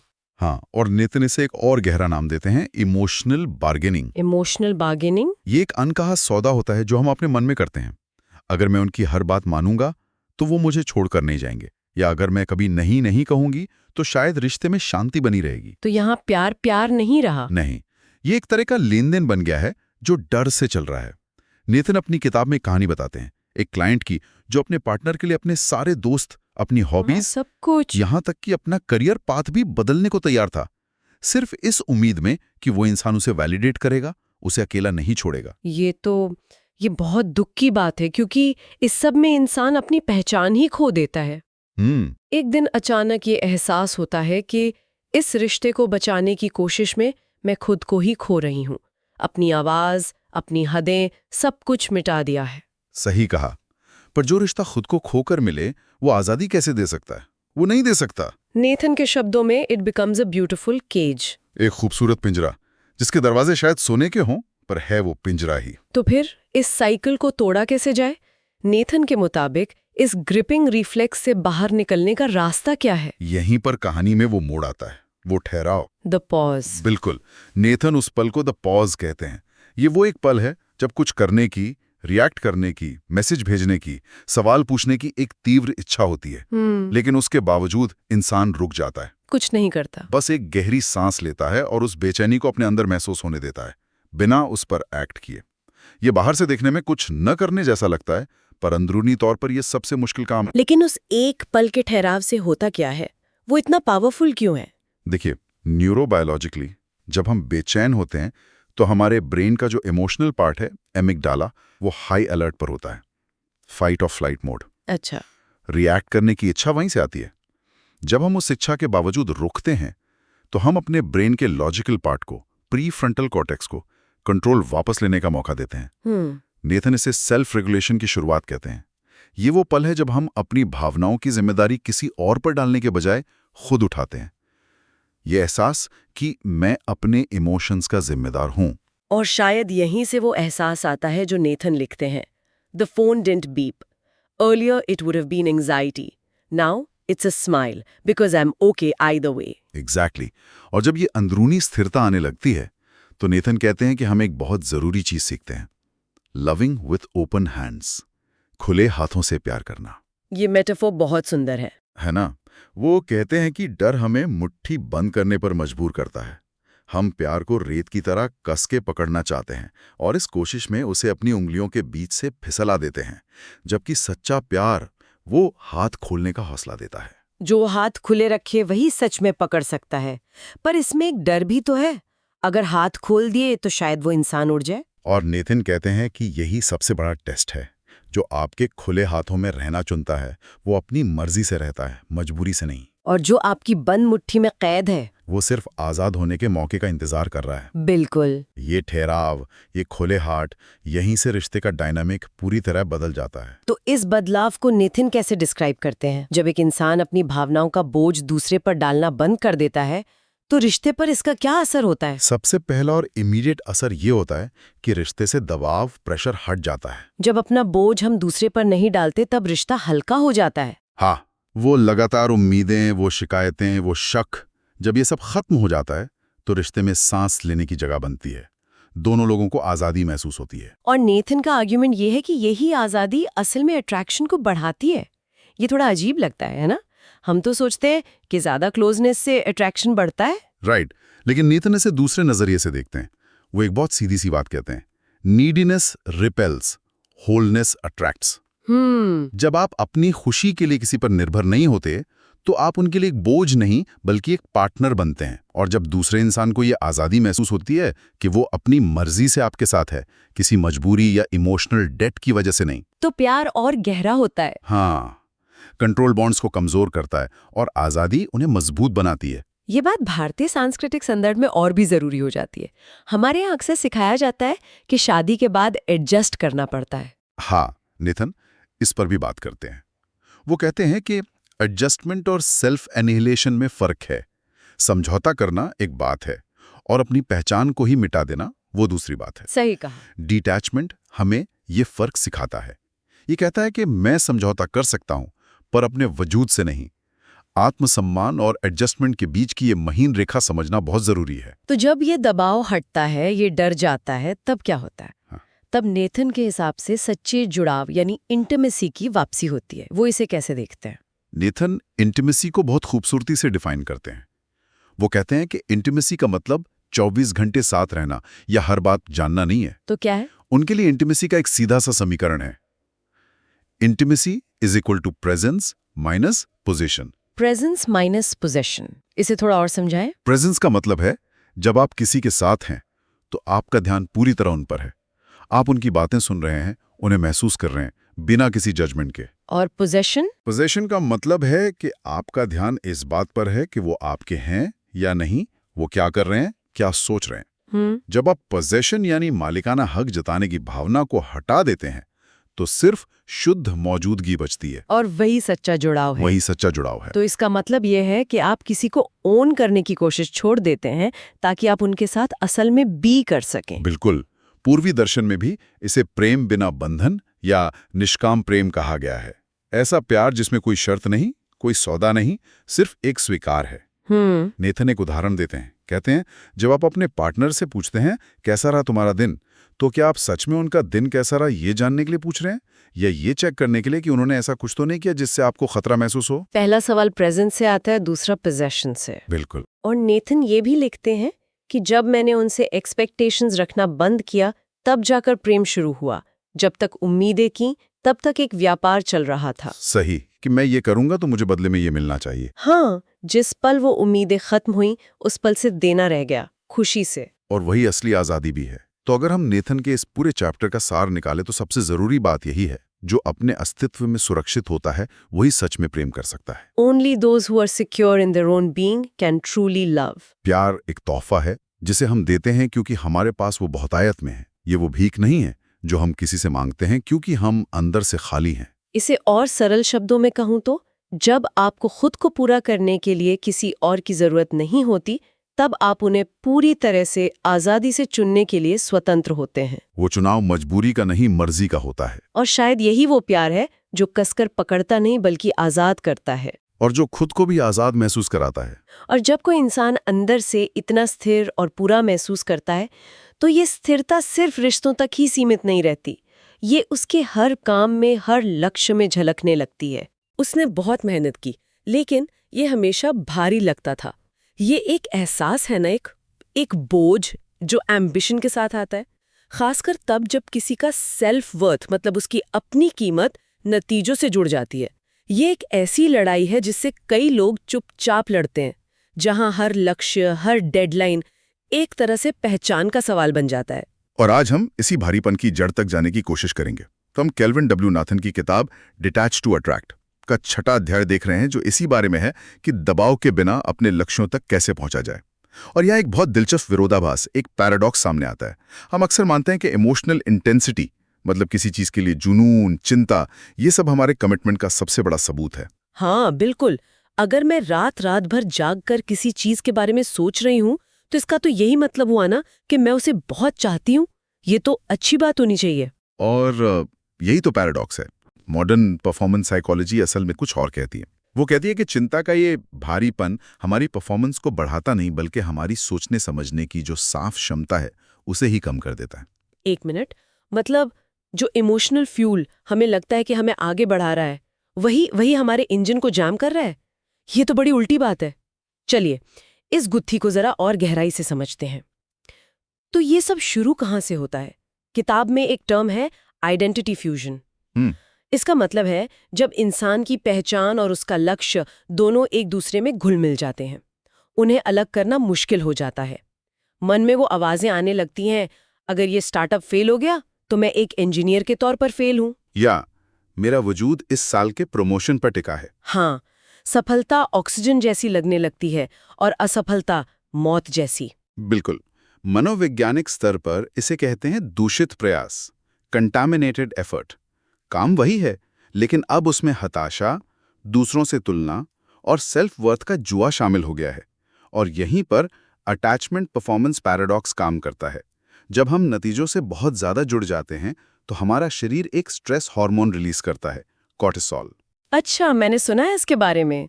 ये फाइट और फ्लाइट हार्मोन है ना? वही। अब इसे ऐसे समझिए कि आपका दिमाग एक बहुत बड़ी कंपनी है। उस कंपनी का सीईओ है आपका प्रीफ्रंटल कॉर्टेक्स। ठीक है। ये दिमाग का वो हिस्सा है जो सारे बड़े, मुश्किल और समझदारी वाले फैसले लेता है। Long term planning, problem solving, ये सब। लेकिन जब कॉर्टिसोल यानी स्ट्रेस का लेवल बढ़ता है तो वो सीईओ के कैबिन में घुसकर जोर जोर से चिल्लाना और अलार्म बजाना शुरू कर देता है। तो सीईओ ठीक से सोच ही नहीं पाएगा, उसका सारा ध्यान तो उस अलार्म पर होगा। मतलब जब हमें अपने दिमाग की सबसे ज्यादा जरूरत होती है, हमारा स्ट्रेस ही उसे काम नहीं करने देता। ये तो खतरनाक है। यही असलियत है। डिगैचमेंट या अनासक्ति का मतलब ड्राइव को खत्म करना नहीं है। इसका मतलब है सीईओ के केबिन से उस शोर को हटाना ताकि वो अपना काम ठीक से कर सके। ये आपकी न्यूरोलॉजिकल क्षमता को बढ़ाता है। और जब ये शोर बना रहता है, जब प्रयास दूषित हो जाता है, तो नतीजा क्या होता है? बर्नआउट। एक तरह की सुरंग दृष्टि, टनल विजन, जहां लक्ष्य के सिवा कुछ नहीं दिखता। और कई बार अनजाने में खुद को ही नुकसान पहुंचाना। हम सब उस एंटरप्रेन्योर की कहानी जानते हैं जो रात के 2 बजे बेचैनी से अपनी ऐप के एनालिटिक्स रिफ्रेश कर रहा है। वो सिर्फ नंबर नहीं देख रहा है, वो असल में अपनी कीमत का सबूत खोज रहा है। ये हाइपर विजिलेंस की स्थिति है। दिमाग हमेशा हाई अलर्ट पर रहता है और इसमें एक बहुत बड़ा मेंटल कॉस्ट है। सोचिए, आपकी 100% दिमागी ऊर्जा में से सिर्फ 40% असल काम पर लग रही है। तो बाकी 60% कहाँ जा रही है? वो एक तरह के वरी टैक्स में चली जाती है। 60% ऊर्जा चिंता को संभालने, भविष्य के बुरे नतीजों का अनुमान लगाने और खुद को जज करने में खर्च हो जाती है। क्या मैं सही कर रहा हूं? लोग क्या सोचेंगे अगर ये नहीं हुआ तो? और इस टैक्स का नतीजा होता है डिसीजन पैरालिसिस। हाँ, ये मैंने महसूस किया है। जब आप किसी बड़े प्रोजेक्ट को लेकर बहुत ज्यादा स्ट्रेस्ड होते हैं तो लंच में क्या खाना है ये फैसला भी पहाड़ जैसा लगने लगता है। क्योंकि हर छोटा बड़ा फैसला मुश्किल हो जाता है, क्योंकि आपकी पहचान दांव पर लगी होती है। दिमाग में एक न्यूरोलॉजिकल बदलाव आता है। एमिगडाला, जो हमारे दिमाग का स्मोक डिटेक्टर है, खतरे का पता लगाने वाला हिस्सा, हाँ, वो हमेशा चालू रहता है। और जब स्मोक डिटेक्टर लगातार बजता है तो प्रीफ्रंटल कॉर्टेक्स यानी हमारे दिमाग का फायर मार्शल, जो असल में आग बुझाने की स्ट्रैटेजी बनाता है, वो काम करना बंद कर देता है। ठीक है, ये तस्वीर तो काफी डरावनी है। दिमाग हाई अलर्ट पर, 60% एनर्जी चिंता में जा रही है और हमारा दिमागी सीईओ शोर में कुछ सुन नहीं पा रहा। ये तो बिल्कुल भी सस्टेनेबल नहीं है। तो कोई इस चक्र को तोड़े कैसे? क्या इसका मतलब है कि हम अपने लक्ष्यों की परवाह करना ही छोड़ दें? नहीं नहीं, परवाह करना नहीं छोड़ना है, बस परवाह करने का तरीका बदलना है। समाधान है अपना फोकस नतीजे से हटाकर काम की गुणवत्ता पर लाना, आउटकम से हटकर क्वालिटी ऑफ एक्शन पर। यहाँ एक बड़ा फर्क समझना जरूरी है जो किताब में बताया गया है। जुड़ा हुआ प्रयास, अटैच्ड एफर्ट, कहता है ये काम मेरी कीमत साबित करेगा, जबकि डिटैच्ड प्रयास, डिटैच्ड एफर्ट, कहता है मैं ये काम उत्कृष्टता से कर रहा हूं चाहे नतीजा कुछ भी हो। इसे समझने का एक और तरीका है आइडेंटिटी सर्जरी। ये एक मानसिक सर्जरी है। एक मिनट, आइडेंटिटी सर्जरी सुनने में बहुत बड़ा और डरावना शब्द लगता है। इसका मतलब क्या ये है कि मुझे वो इंसान ही नहीं रहना जो अपने काम को लेकर पैशनेट है? क्योंकि पैशन और अटैचमेंट के बीच की लाइन तो बहुत पतली होती है। ये बहुत जरूरी सवाल है। आइडेंटिटी सर्जरी का मतलब पैशन को खत्म करना नहीं है। इसका मतलब है उस गांठ को काटना जो आपके आत्मसम्मान और आपके काम के नतीजे के बीच बंधी हुई है। सर्जरी के बाद आपका आत्मसम्मान एक स्थिर, कांस्टेंट चीज बन जाता है और आपकी उपलब्धि एक वेरिएबल चीज। आपका सेल्फ वर्थ अब नॉन नेगोशिएबल है। वो किसी प्रमोशन, किसी डील या किसी परीक्षा के परिणाम पर निर्भर नहीं करता। तो मतलब मेरा पैशन काम करने में है, काम के नतीजे में नहीं। बिल्कुल। और ये कोई नया दर्शन नहीं है। भगवत गीता में निष्काम कर्म का सिद्धांत यही तो है। कर्मणेवाधिकारस्ते मा फलेषु कदाचन। तुम्हारा अधिकार केवल कर्म करने पर है, उसके फल पर कभी नहीं। स्टोइक फिलॉसफी भी यही सिखाती है। सिर्फ उस पर ध्यान दो जो तुम्हारे नियंत्रण में है, यानी तुम्हारा प्रयास, और बाकी सब ब्रह्मांड पर छोड़ दो। जब ये मानसिक बदलाव आता है तो क्या महसूस होता है? किताब में लिखा है कि तब तीव्रता की जगह निरंतरता ले लेती है, इंटेंसिटी की जगह कंसिस्टेंसी, भाग दौड़ की जगह एक संतुलित चाल। जैसे आप किसी मैराथन में पागलों की तरह दौड़ने की बजाय एक सधी हुई गति से दौड़ रहे हैं जो आपको दूर तक ले जाएगी। एकदम सही। और इसके उदाहरण हमें हर जगह दिखते हैं। करियर में एक वो प्रोफेशनल है जो अपनी कीमत साबित करने के लिए प्रमोशन के पीछे भागता है। हर मीटिंग में खुद को सही साबित करने की कोशिश करता है, हमेशा एक तनाव में रहता है। और दूसरा वो है जो अपने काम से प्यार करता है, टाइटल की परवाह किए बिना अपनी कला में महारत हासिल करना चाहता है। उसका फोकस इस पर है कि आज मैं अपना काम कल से बेहतर कैसे करूं। प्रमोशन या पहचान उसके लिए एक बाई प्रोडक्ट है, मुख्य लक्ष्य नहीं। या उस कलाकार के बारे में सोचिए जो मान्यता वैलिडेशन के लिए पेंटिंग बनाता है। वो हमेशा इस चिंता में रहेगा कि लोगों को ये पसंद आएगी या नहीं, ये बिकेगी या नहीं। और दूसरा कलाकार वो है जो अपनी अंदरूनी आवाज अपनी जरूरत के लिए बनाता है, उसके लिए बनाने का प्रोसेस ही इनाम है। अरे तो इसका मतलब ये हुआ कि जब हम कहते हैं कि कोई इन द जोन है या फ्लो में है, तो असल में वो इसी डिटैच्ड स्टेट में होता है। मैंने इसे कभी इस तरह से नहीं सोचा था। ये तो सीधे सीधे सिजिक्स सेंट मिहाली की फ्लो स्टेट वाली बात हो गई। आपने बिल्कुल सही नस पकड़ी है। फ्लो वो अवस्था है जहां इंसान अपने काम में पूरी तरह डूब जाता है और अपनी आत्मचेतना, सेल्फ कॉन्शियसनेस खो देता है। वो ये भूल जाता है कि मैं ये काम कर रहा हूं, वो बस काम बन जाता है। यही आत्मचेतना का खोना ही डिटैचमेंट है। और जब ऐसा होता है तो सफलता का पूरा समीकरण ही बदल जाता है। समीकरण मतलब इसका कोई फॉर्मूला भी है? हाँ, एक वैचारिक फॉर्मूला, पारंपरिक फॉर्मूला है। सफलता इज इक्वल टू प्रयास गुणा समय गुणा बुद्धि। हाँ, मेहनत गुणा समय, ये सब। ग्रेट। लेकिन असल ज्यादा सटीक फॉर्मूला है सफलता बराबर स्पष्टता गुणा निरंतर कार्य भागे 1 प्लस चिंता स्क्वायर। ये फॉर्मूला देखने में तो अच्छा है, लेकिन क्या असल जिंदगी इतनी सिंपल होती है? कभी कभी थोड़ी चिंता या डेडलाइन का डर ही तो हमें काम करने पर मजबूर करता है। क्या थोड़ी सी चिंता अच्छी नहीं हो सकती? एक हेल्दी प्रेशर? ये एक बहुत आम धारणा है, लेकिन ये फॉर्मूला बताता है कि ये क्यों गलत है। ध्यान दीजिए, चिंता यहाँ सिर्फ घट नहीं रही, वो सफलता को विभाजित कर रही है, डिवाइड कर रही है, और वो भी स्क्वायर्ड है, चिंता स्क्वायर। इसका मतलब है कि थोड़ी सी भी चिंता का असर बहुत बड़ा एक्सपोनेंशियल होता है। अगर आपकी चिंता का स्तर 2 है तो वो आपकी सफलता को 5 से भाग देगी। अगर 3 है तो 10 से। छोटी सी चिंता भी आपकी मेहनत के फल को बहुत तेजी से कम कर देती है। तो ये डिटैचमेंट किसी एक रेस को जीतने के लिए नहीं है, ये लंबी दौड़ के लिए है। ये महत्वाकांक्षा को बर्नआउट से बचाने का एक तरीका है, ताकि करियर लंबा और टिकाऊ बन सके।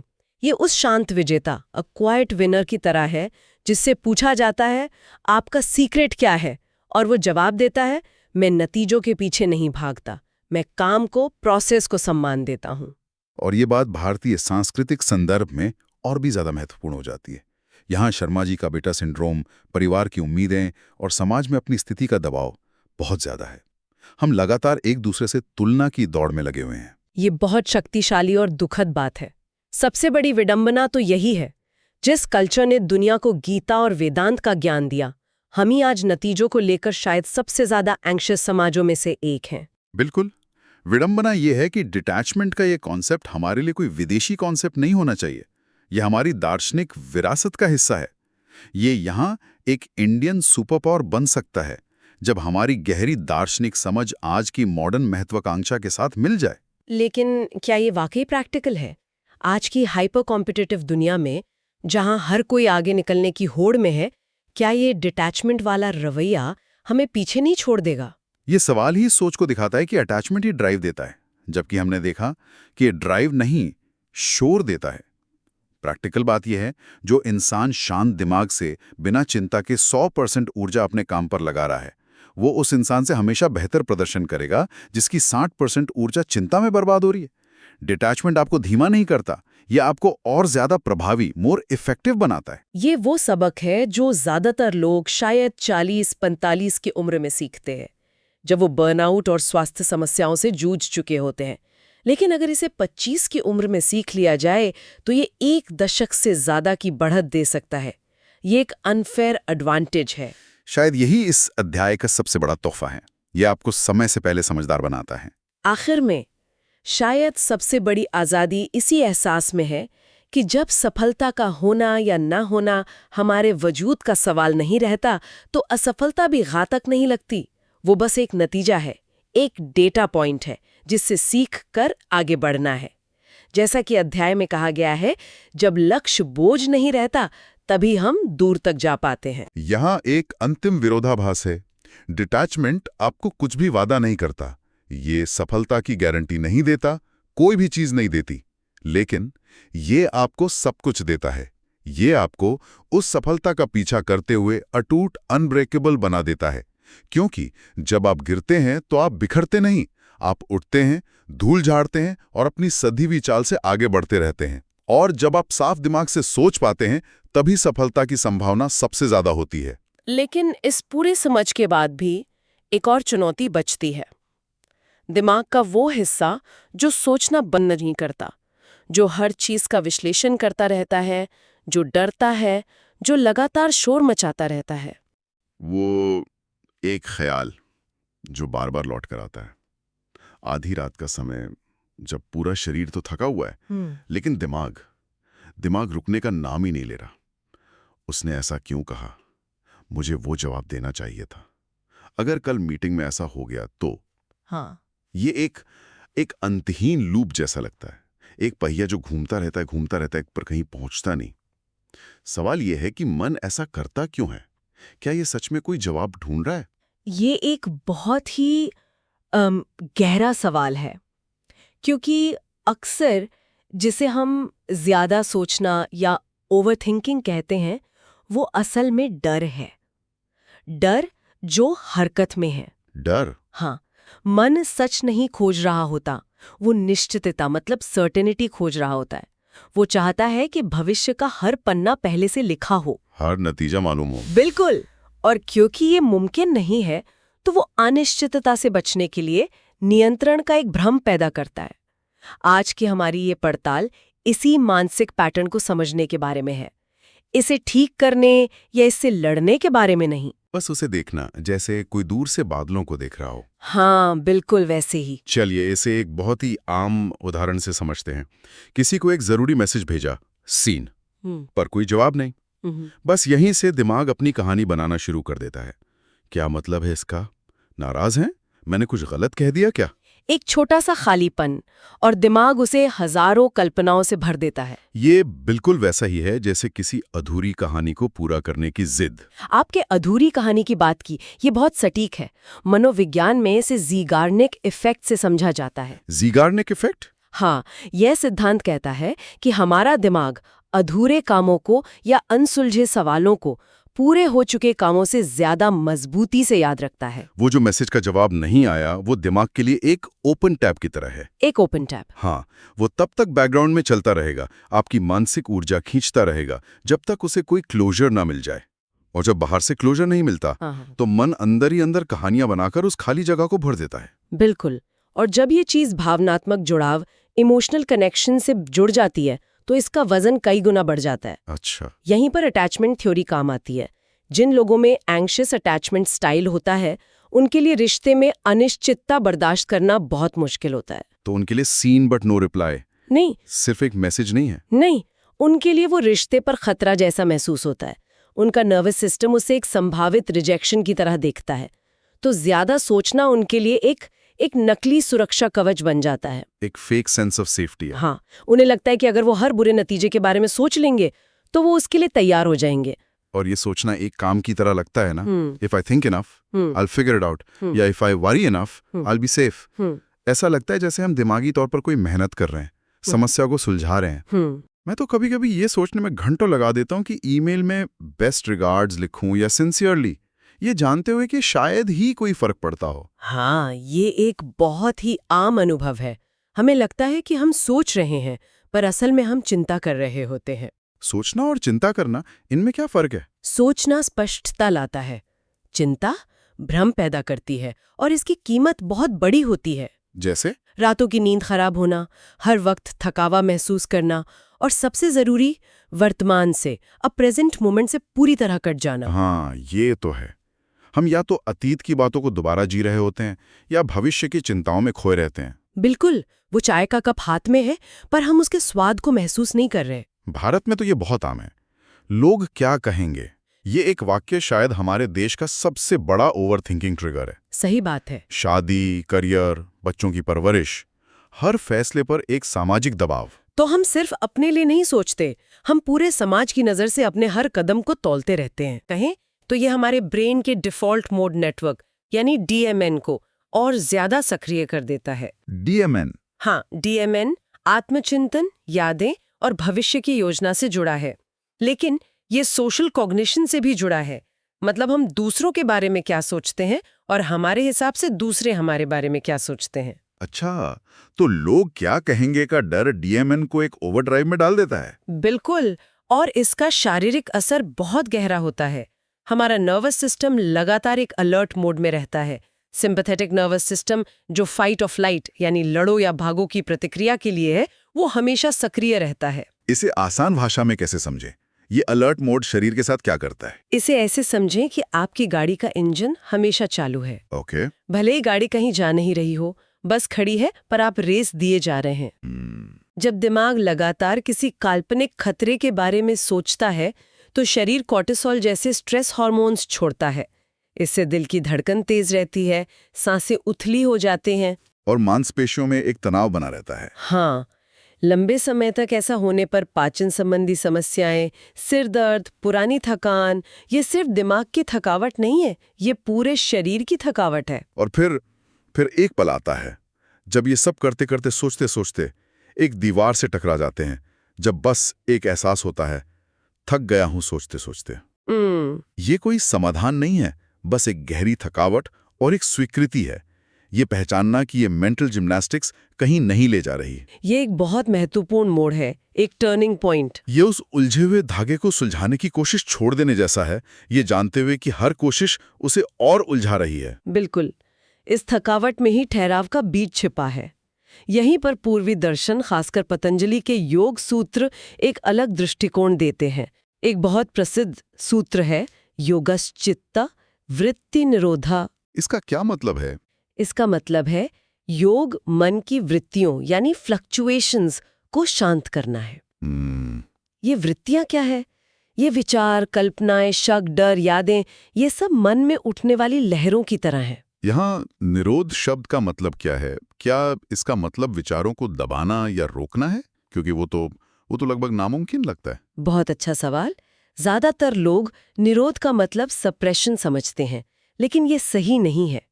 यहाँ निरोध का मतलब है उन लहरों के साथ बहना बंद कर देना। बहना बंद कर देना? हाँ, उन्हें बस एक साक्षी, एक गवाह बनकर देखना, विचारों को आने और जाने देना, बिना उनसे उलझे, बिना उन्हें जज किए। ये समझना कि मैं सोच नहीं हूं, मैं सोच का साक्षी हूं। जैसे समुद्र के किनारे खड़े होकर लहरों को देखना? बिल्कुल। आप हर लहर के साथ समुद्र में कूद नहीं जाते, आप बस उन्हें देखते हैं। वो आती हैं और चली जाती हैं। लेकिन ये कहना बहुत आसान है, करना उतना ही मुश्किल। साक्षी बनना, जब कोई ख्याल बहुत परेशान कर रहा हो, जैसे नौकरी जाने का डर, वो सिर्फ एक वृत्ति नहीं लगती, वो सच्चाई लगती है। तो उस वक्त इससे डिटैच कैसे हुआ जा सकता है? ये बहुत जरूरी सवाल है। साक्षी बनने का मतलब भावनाओं से भागना नहीं है। इसका मतलब है भावना को पूरी तरह महसूस करना, लेकिन उस भावना की बनाई हुई कहानी पर यकीन न करना। अच्छा, मतलब भावना और कहानी में फर्क करना। हाँ, नौकरी जाने का डर असली है। डर की जो शारीरिक अनुभूति है, पेट में खिंचाव, दिल की धड़कन, उसे महसूस करें, उसे स्वीकार करें, ये विटनेसिंग है। लेकिन उस डर के बाद जो मन कहानी बनाता है, मैं बर्बाद हो जाऊंगा, सब खत्म हो गया, ये वृत्ति है। तो साक्षी भाव का मतलब है डर को महसूस करना, पर मन की इस विनाशकारी कहानी में बहने से इनकार करना। बिल्कुल, ये भागना नहीं है, ये स्पष्टता के साथ रुकना है, ताकि आप डर से नहीं बल्कि समझ से अपना अगला कदम उठा सकें। तो जब हम ये देखते हैं कि ये जो ख्याल चल रहा है, ये बस एक वृत्ति है, एक मेंटल फ्लक्चुएशन, वो सच्चाई नहीं, तो क्या होता है? तो उसकी पकड़ अपने आप ढीली पड़ जाती है। क्यों? क्योंकि किसी भी विचार में शक्ति तभी तक होती है जब तक हम उसे अपनी पहचान से जोड़ते हैं। जैसे ही आप कहते हैं, मेरे मन में एक डर का विचार आ रहा है, बजाय इसके कि मैं डरा हुआ हूं, आप उस विचार और खुद के बीच एक छोटी सी जगह बना लेते हैं। एक स्पेस। हाँ, उस जगह में ही आज़ादी है, उस खाली जगह में ही शांति की संभावना है। ये समझ कि this is a fluctuation not truth, यही डिटैचमेंट की शुरुआत है। ये एक अजीब विरोधाभास है, एक पैराडॉक्स। हम जीवन में नियंत्रण और निश्चितता खोजते हैं और बदले में हमें चिंता, भ्रम और थकावट मिलती है। और जब हम नियंत्रण छोड़ देते हैं, जब हम अनिश्चितता को स्वीकार कर लेते हैं, तो स्पष्टता और शांति मिलती है। सही कहा। ये ऐसा है जैसे एक कसकर बंद मुट्ठी धीरे धीरे खुल रही हो, या तूफानी आसमान में बादल छट रहे हों। वो जो पकड़ थी वो ढीली हो रही है। ये डिटैचमेंट का सार है। और ये समझना बहुत जरूरी है कि डिटैचमेंट का मतलब उदासीन होना या परवाह ना करना नहीं है। ये स्पिरिचुअल कोल्डनेस नहीं है। Without attachment to the outcome.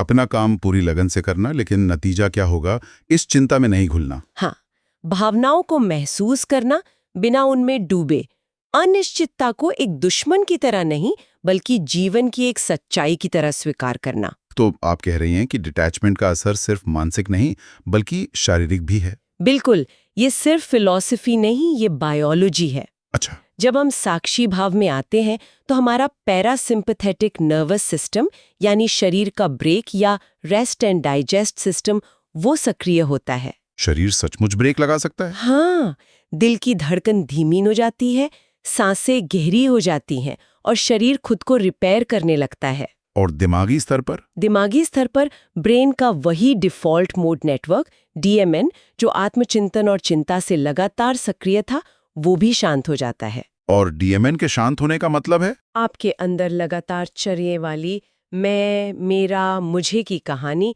का शांत हो जाना। और जब वो कहानी शांत होती है तो जो बचता है वो सिर्फ वर्तमान पल होता है। तो शायद असली जवाब ज्यादा सोचने में नहीं है बल्कि सोचना बंद होने पर जो शांति मिलती है उसमें छिपा है। ये स्वीकार करना कि कुछ चीजें मेरे हाथ में नहीं है और ये ठीक है। हाँ, मन तब शांत होता है जब उसे हर चीज को समझने और नियंत्रित करने की जिद छोड़ने दी जाती है, जब डर को पकड़ने की कोशिश ढीली पड़ जाती है। लेकिन यहाँ एक और दिलचस्प सवाल उठता है। क्या? जब ये मानसिक शोर कम हो जाता है, जब विचार थम जाते हैं, तो उस खामोशी के बाद क्या होता है? उस शांति और स्पष्टता के साथ हर दिन कैसे जिया जाता है? हाँ, क्या होता है जब ये समझ एक पल का अनुभव न रहकर जीने का एक तरीका बन जाती है? उस दिन कुछ खास नहीं हुआ और फिर भी कुछ बदल गया था। आज की जो चर्चा है वो किसी बड़े नाटकीय बदलाव के बारे में नहीं है, बल्कि रोजमर्रा की जिंदगी में चुपचाप आने वाले एक गहरे ठहराव के बारे में। ये डिटैचमेंट को समझने और उसे जीने के बीच के फर्क को महसूस करने जैसा है। मतलब डिटैचमेंट कोई विचार नहीं बल्कि हर सुबह ली जाने वाली एक शपथ है। और वो शपथ भी मतलब कोई जोर जबरदस्ती वाली नहीं बल्कि एक बहुत ही कोमल सी याद दहानी है। ये समझना जरूरी है कि डिटैचमेंट कोई मंजिल नहीं है कि एक बार पा लिया और बस काम खत्म। ये तो एक निरंतर होने वाली प्रक्रिया है। बिल्कुल। ये कुछ हासिल करने के बारे में है ही नहीं, ये तो बार बार अपनी जागरूकता में लौटने के बारे में है। और इसमें एक बड़ा दिलचस्प विरोधाभास है। जब हम चीजों, लोगों, नतीजों को कसकर पकड़ना मतलब उनसे चिपकना छोड़ देते हैं, तब जिंदगी अपने आप बिना किसी मेहनत के हमारे पास आने लगती है। तो ये चर्चा जीवन को मैनेज करने की कोशिशों के बारे में नहीं बल्कि जीवन के साथ बस खड़े होने के बारे में है। चलिए इसी पर गहराई से बात करते हैं। रोजमर्रा की जिंदगी में डिटैचमेंट। शुरुआत सुबह से करते हैं। एक डिटैच्ड नजरिया दिन की शुरुआत को कैसे बदल सकता है? ज्यादातर लोगों के लिए सुबह कैसी होती है? आंख खुलते ही फोन हाथ में, बिस्तर से पैर नीचे रखने से पहले ही दुनिया का सारा बोझ दिमाग पर, रातों रात आए संदेशों, ईमेल, नोटिफिकेशंस पर रिएक्ट करना। दिन की शुरुआत ही एक घबराहट के साथ होती है ना? जैसे हम दौड़ शुरू होने से पहले ही पीछे चल रहे हों। बिल्कुल। और डिटैच सुबह इसके ठीक उलट है। ये कोई मुश्किल साधना नहीं है, बस एक छोटा सा चुनाव है। आंख खुलने के बाद फोन नहीं, पहली सांस। दुनिया से जुड़ने से पहले खुद से जुड़ना। ये जो मानसिकता है, मैं पहले बाकी सब बाद में वाली, अब इसे कोई स्वार्थ समझ सकता है, पर यह स्वार्थ नहीं, ये आत्मसंरक्षण है। आप एक खाली कप से किसी को पानी नहीं पिला सकते, तो ये सिर्फ एक शांत शुरुआत नहीं है, बल्कि पूरे दिन के लिए एक इरादा तय करना है कि आज मैं परिस्थितियों की कठपुतली नहीं बनूंगा, मैं प्रतिक्रिया नहीं करूंगा, मैं सोच समझकर जवाब दूंगा। लेकिन दिन भर में ऐसी अनगिनत छोटी छोटी चुनौतियां आती हैं जहां ये इरादा डगमगा जाता है। मैंने किसी को एक जरूरी मैसेज भेजा और जवाब नहीं आया। मेरी योजनाओं में अचानक कोई बदलाव आ गया। किसी ने मेरी बात की आलोचना कर दी। इन पलों में वो अटैचमेंट इतनी चुपके से वापस आता है कि पता भी नहीं चलता। और असली अभ्यास, असली खेल इन्हीं पलों में है। देखिए, एक बाहरी घटना होती है जिसे हम स्टिमुलस कह सकते हैं, और फिर हमारी प्रतिक्रिया होती है, रिस्पॉन्स। इन दोनों के बीच एक बहुत छोटी सी खाली जगह होती है, अ सेक्रेड स्पेस। ज्यादातर समय हम इस जगह को महसूस ही नहीं कर पाते। सोच लीजिए कि हमारे दिमाग में एक चौकीदार बैठा है, एमिगडेला। उसका काम है खतरा भांपना।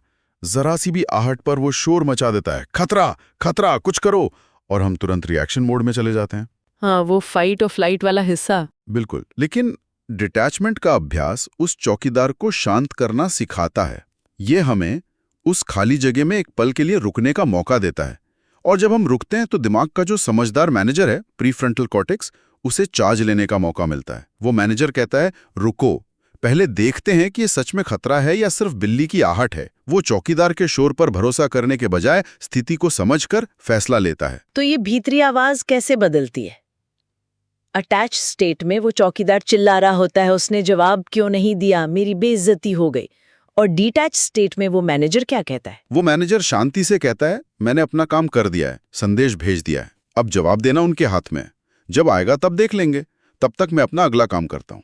ये छोटी सी मेंटल शिफ्ट हमें बेचैनी के तूफान से निकालकर स्थिरता की जमीन पर ले आती है। नियंत्रण की कोशिश छोड़कर हम बस जो है उसे स्वीकार कर लेते हैं। भारतीय दर्शन में शायद इसे ही साक्षी भाव कहते हैं, है ना? Witness consciousness. पर ये सुनने में थोड़ा पैसिव लगता है। अगर मेरा बॉस मेरे साथ नाइंसाफी कर रहा है और मैं बस साक्षी भाव से अपने गुस्से को देखती रहूं, तो क्या इसका मतलब ये नहीं कि मैं उन्हें अपने ऊपर हावी होने दे रही हूं? एक्शन कहाँ है इसमें? मतलब है अपने विचारों और भावनाओं को बस देखना, उनमें उलझना नहीं। कल्पना कीजिए कि आप एक खुला आकाश है और आपके विचार और भावनाएं, गुस्सा, खुशी, डर, ये सब बादलों की तरह हैं। वो आते हैं, कुछ देर रहते हैं और चले जाते हैं।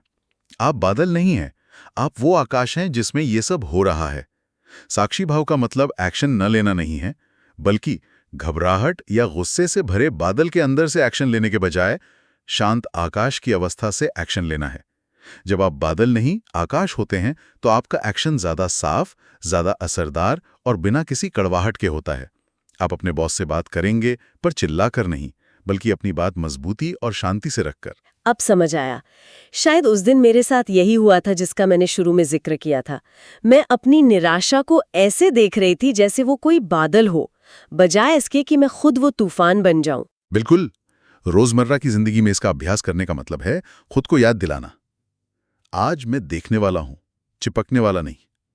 जब कोई तीव्र भावना उठे तो उसे महसूस करना, उसे दबाना नहीं। लेकिन ये याद रखना कि ये भावना मुझ में है, पर मैं इस भावना से बड़ा हूं।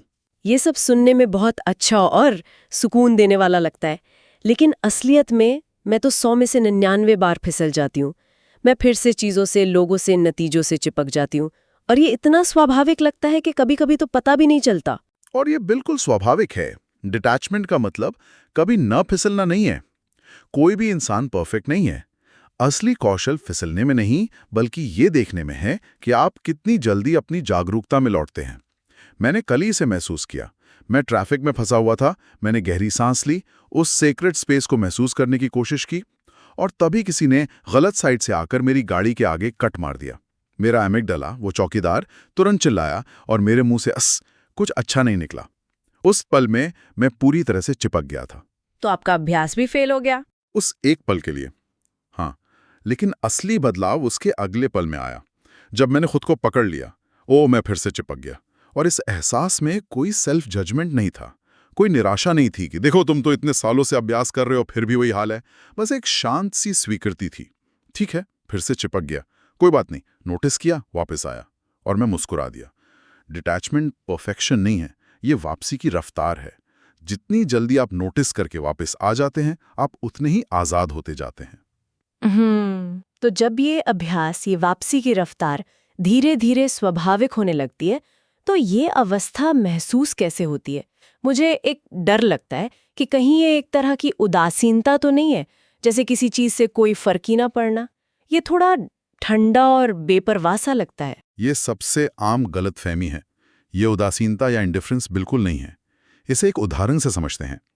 एक इंडिफरेंट डॉक्टर को कोई फर्क नहीं पड़ता कि उसका मरीज ठीक हो या ना हो, वो बस अपना काम मैकेनिकली करता है। लेकिन एक डिटैच्ड डॉक्टर अपने मरीज को ठीक करने के लिए अपनी पूरी जान लगा देता है। वो सर्जरी पर पूरी तरह से ध्यान केंद्रित करता है, अपना सर्वश्रेष्ठ देता है, लेकिन वो उस नतीजे से नहीं चिपकता जिसे वो नियंत्रित नहीं कर सकता। उसकी केयर उसके एक्शन में है, नतीजे से जुड़ी बेचैनी में नहीं। तो फर्क क्या हुआ? उदासीनता में केयर खत्म हो जाती है, डिटैचमेंट में डर खत्म होता है, और केयर और ज्यादा गहरी और असरदार हो जाती है। तो ये एक तरह का मेंटल शिफ्ट है, एक भीतरी ठहरा। हाँ, ये लाइफ हैपन्स टू मी से लाइफ हैपन्स थ्रू मी की मानसिकता में बदलाव है। पहली सोच में हम भुक्तभोगी होते हैं, हमें लगता है जिंदगी हमारे साथ कुछ कर रही है, हम बेचारे हैं। दूसरी सोच में हम एक माध्यम बन जाते हैं, हम नियंत्रण छोड़कर कुशलता से जवाब देना सीखते हैं। भगवद गीता का वो श्लोक यहाँ बिल्कुल सटीक बैठता है। कर्मण्येवाधिकारस्ते मां फलेषु कदाचन। तुम्हारा अधिकार केवल कर्म करने पर है, उसके फल पर कभी नहीं। आप अपना काम पूरी लगन, पूरी ईमानदारी से करते हैं और फिर नतीजे को ब्रह्मांड पर छोड़ देते हैं। आप एक पहाड़ की तरह बन जाते हैं। भावनाएं और हालात मौसम की तरह आते जाते हैं, कभी धूप, कभी बारिश, कभी तूफान, पर आप अपनी जगह पर स्थिर रहते हैं। ये सब एक व्यक्ति के तौर पर तो समझ आता है, लेकिन मैं सोच रही हूँ कि एक आम भारतीय परिवार में ये सब कैसे काम करेगा, जहाँ हर कोई एक दूसरे की जिंदगी में इतना घुला मिला होता है। वो शर्मा जी का बेटा वाला दबाव तो असली है, वहाँ डिटैचमेंट लगभग नामुमकिन लगता है। बहुत जरूरी सवाल है, क्योंकि हमारा कॉन्टेक्स्ट हमारी प्रैक्टिस को तय करता है। इन स्थितियों में डिटैचमेंट एक बाहरी दीवार बनाने के बारे में नहीं है, बल्कि एक भीतरी कवच बनाने के बारे में है।